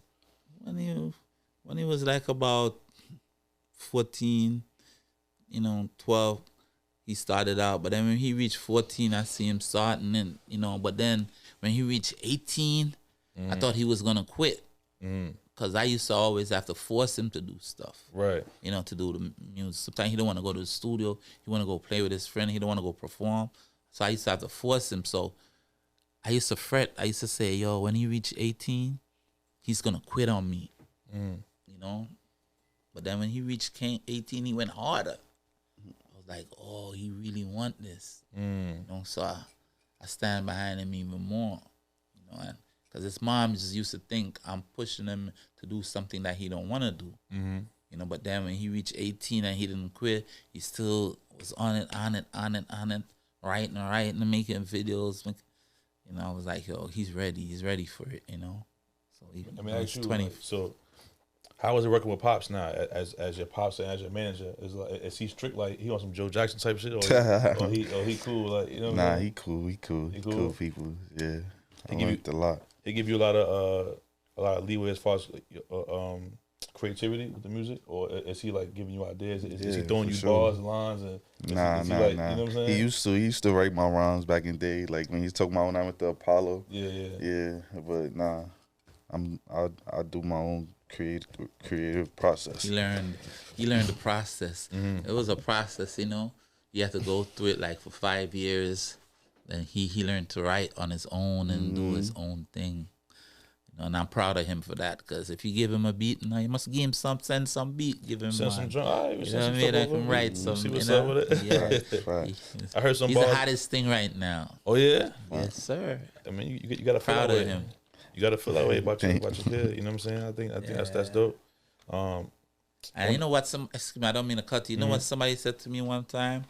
A lady in the music business. She said, "Yo, I'm glad that you are his manager, your son manager, because if Tupac and Biggie mother was their manager, they wouldn't have died. because a parent's gonna see danger and keep their kids away from it.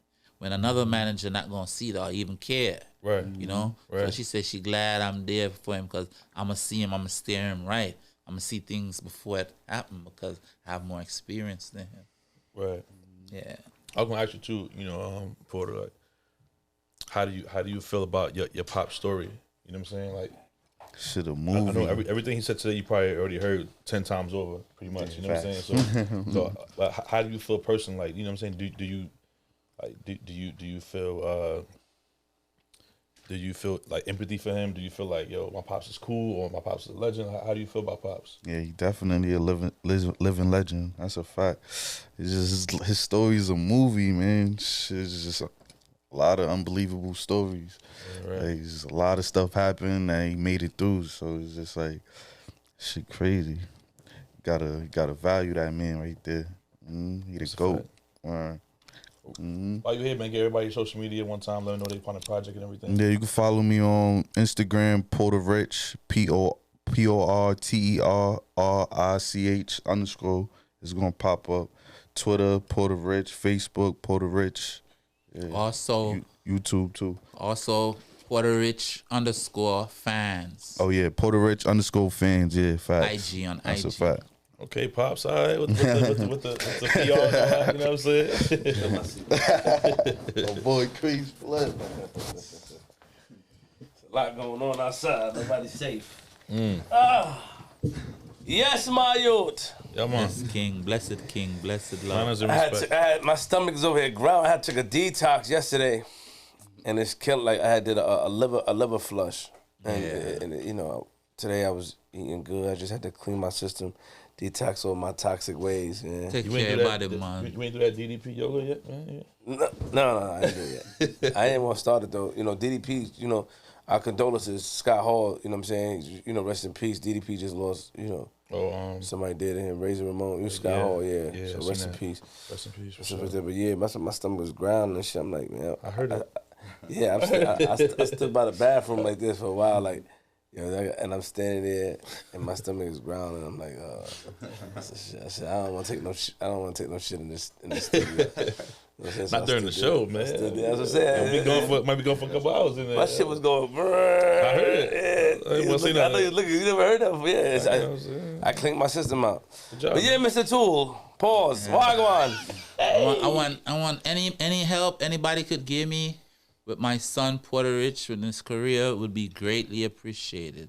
For real, you know. What I do need you- all what do the you- help. What are you looking for? Like, does he have a record out? Yeah, he have a record like named like that we pushing right now. It's doing great on YouTube and stuff. You know, he have a lot of records out. No, but we only pushing one right now. Got it. It's been in Atlanta. Before we wrap it up, because we on time. This guy, he's a serious guy. When it comes to my fees, my dues I gotta pay. Sometimes you think you get out of one situation just to get into another one. Oh God. The question I have for you is, what's the goal now? The overall goal for you? My goal is to see my son be successful It's good. Salute. and to feed the poor of the world and the needy, Respect. clothe people that are on the clothes and give people shelter, people, somewhere to live, help my community, help the world, bro, help my family, help my brothers, that's my aim. I don't want to be rich or nothing like that just for me to be rich. If me rich, all of us gonna be rich.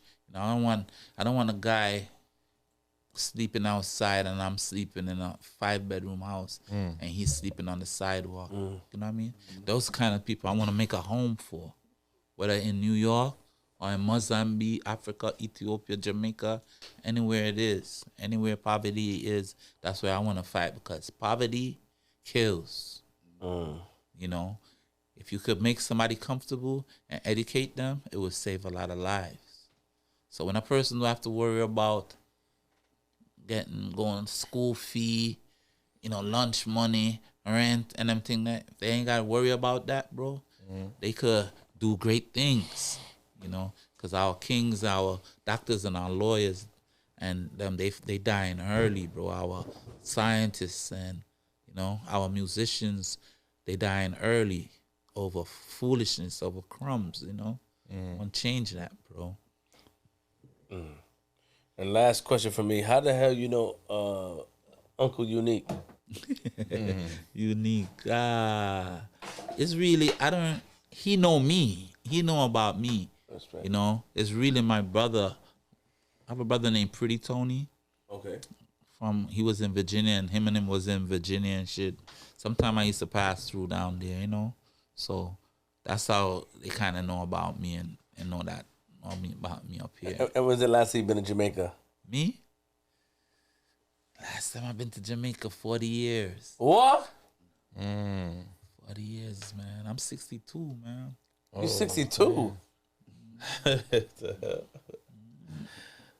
ain't been to Jamaica 40 years from my 62 where? You remind me of Major Hype a little bit. You got the same face as Major to me. Yeah. Him and Major. Yeah. 62? Yeah, man, still going strong. Why you don't want to go to Jamaica, man? Jamaica, man, I start having these kids, man, and I watch woman.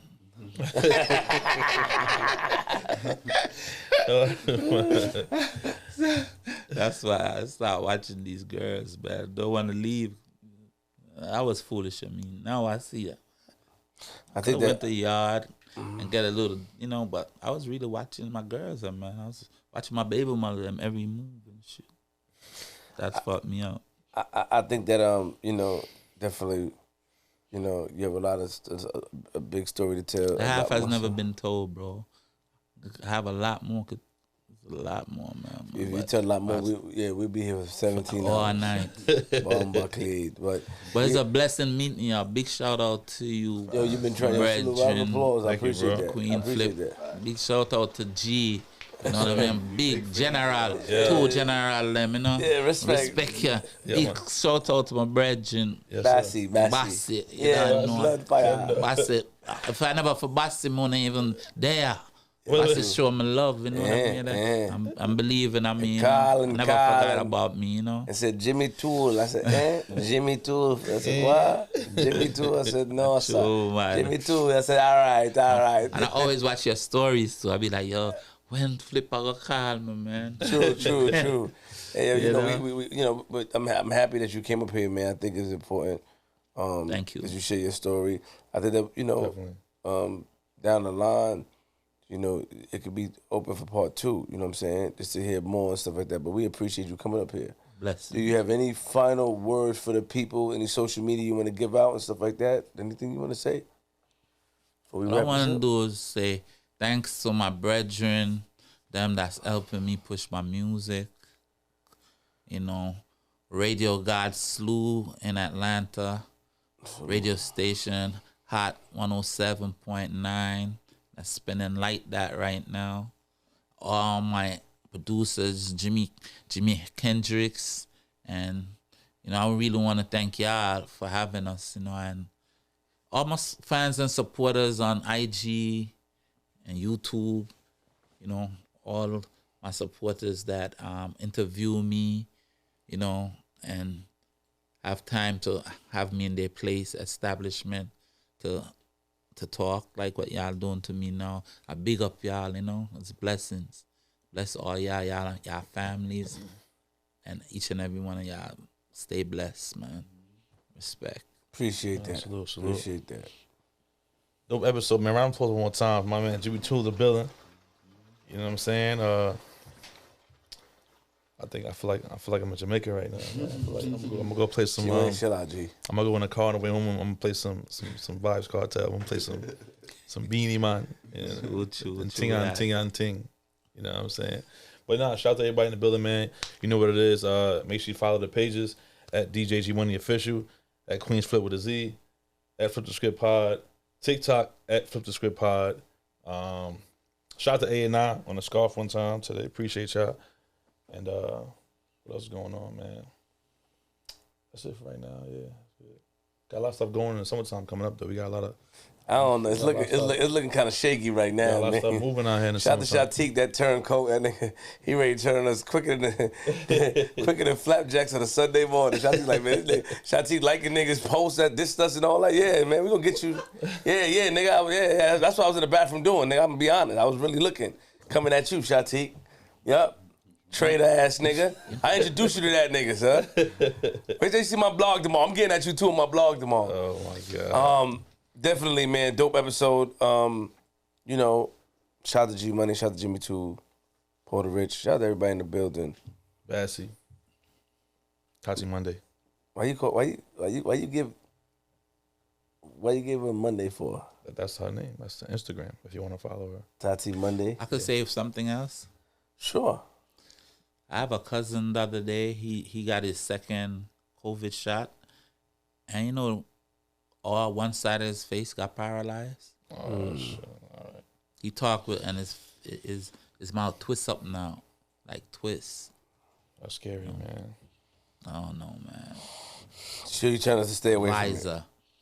I don't know. We can't be talking. about Be careful because they Yeah, flag yeah. on YouTube. Yeah, We don't want them to flag the episode. No. Please. Yeah, you could edit this out. Bumba clean. Yeah, they'll flag the video. Please, they got the algorithm.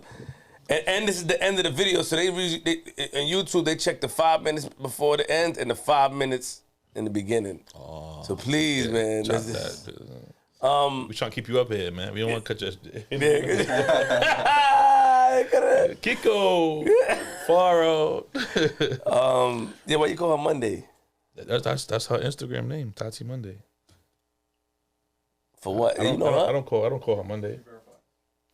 You met her before? Oh, nice. She's a part of this. She's in the circle, man. She's already. She's valid. You feel me? I'm just saying. Who am I though? Verify what? Man, shut the hell up. I don't trust none of you niggas. You niggas made us interview Daniel, and look at what happened. Yeah, both of y'all. I'm blaming both of y'all. I'm going in on y'all niggas tomorrow, boy. I told her. I told these niggas. I don't know who this nigga is, bro. But it was my fault, though. I take accountability because I did put... Damn, man. But I would never been in a position if it... No. You're sorry. You can't pull that card again. That was like 3 years ago. Let me in that position, man. Nah, you can't pull that card again. Man, yeah, man. Because they're not going to attack this nigga. Yeah, play the violins. You can't pull that card again, Flip. I can. So we can't interview people unless you. I don't know them niggas. So if you don't know them, then you might. No, but you might ask them a question that might make things go left. Yeah, exactly. You are better at adjusting it because there's a lot of people that we interview that you don't know that, but you adjust well. Sometimes you fall back. Sometimes you listen. I be going. I let you go. I saw opportunity and I took it, but at the end of the day, the difference is that when you take the chance and I take the chance, look at the outcomes. I know how. Him. Who else? Well, no. Charleston White was. You asked the question, I got attacked from that. Terry Ward's, all these niggas. I don't know what it is, man. You be asking the right questions, bro. I be asking the right questions, but not like I don't jump off the bridge. Like what? I stay right there in the air. Killer Cat went viral because you said asking nigga he was food. You did the same thing. Stack Store. They all attacked me, man. This Queens Flip, man. Flip the script hard. Remember, be true to yourself, man. That's all that matter. Lock the doors, man. No. Let me give my speech. Be true to yourself. Love yourself. Don't let nobody change it or derail you. Don't let a question or anything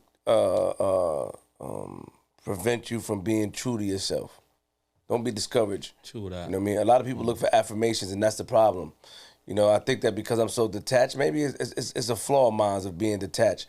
But actually, being detached has helped me be able to have my attitude now. And and also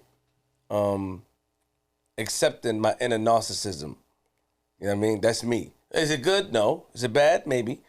But I'm comfortable with who I am. You should be comfortable with who you are. So remember, lock your doors, close your windows, close your blinds, open your blinds. And if you see a man like Jimmy Tulle on your lawn, don't be afraid to But put it away, because No. he already put it away. You'll mean no harm.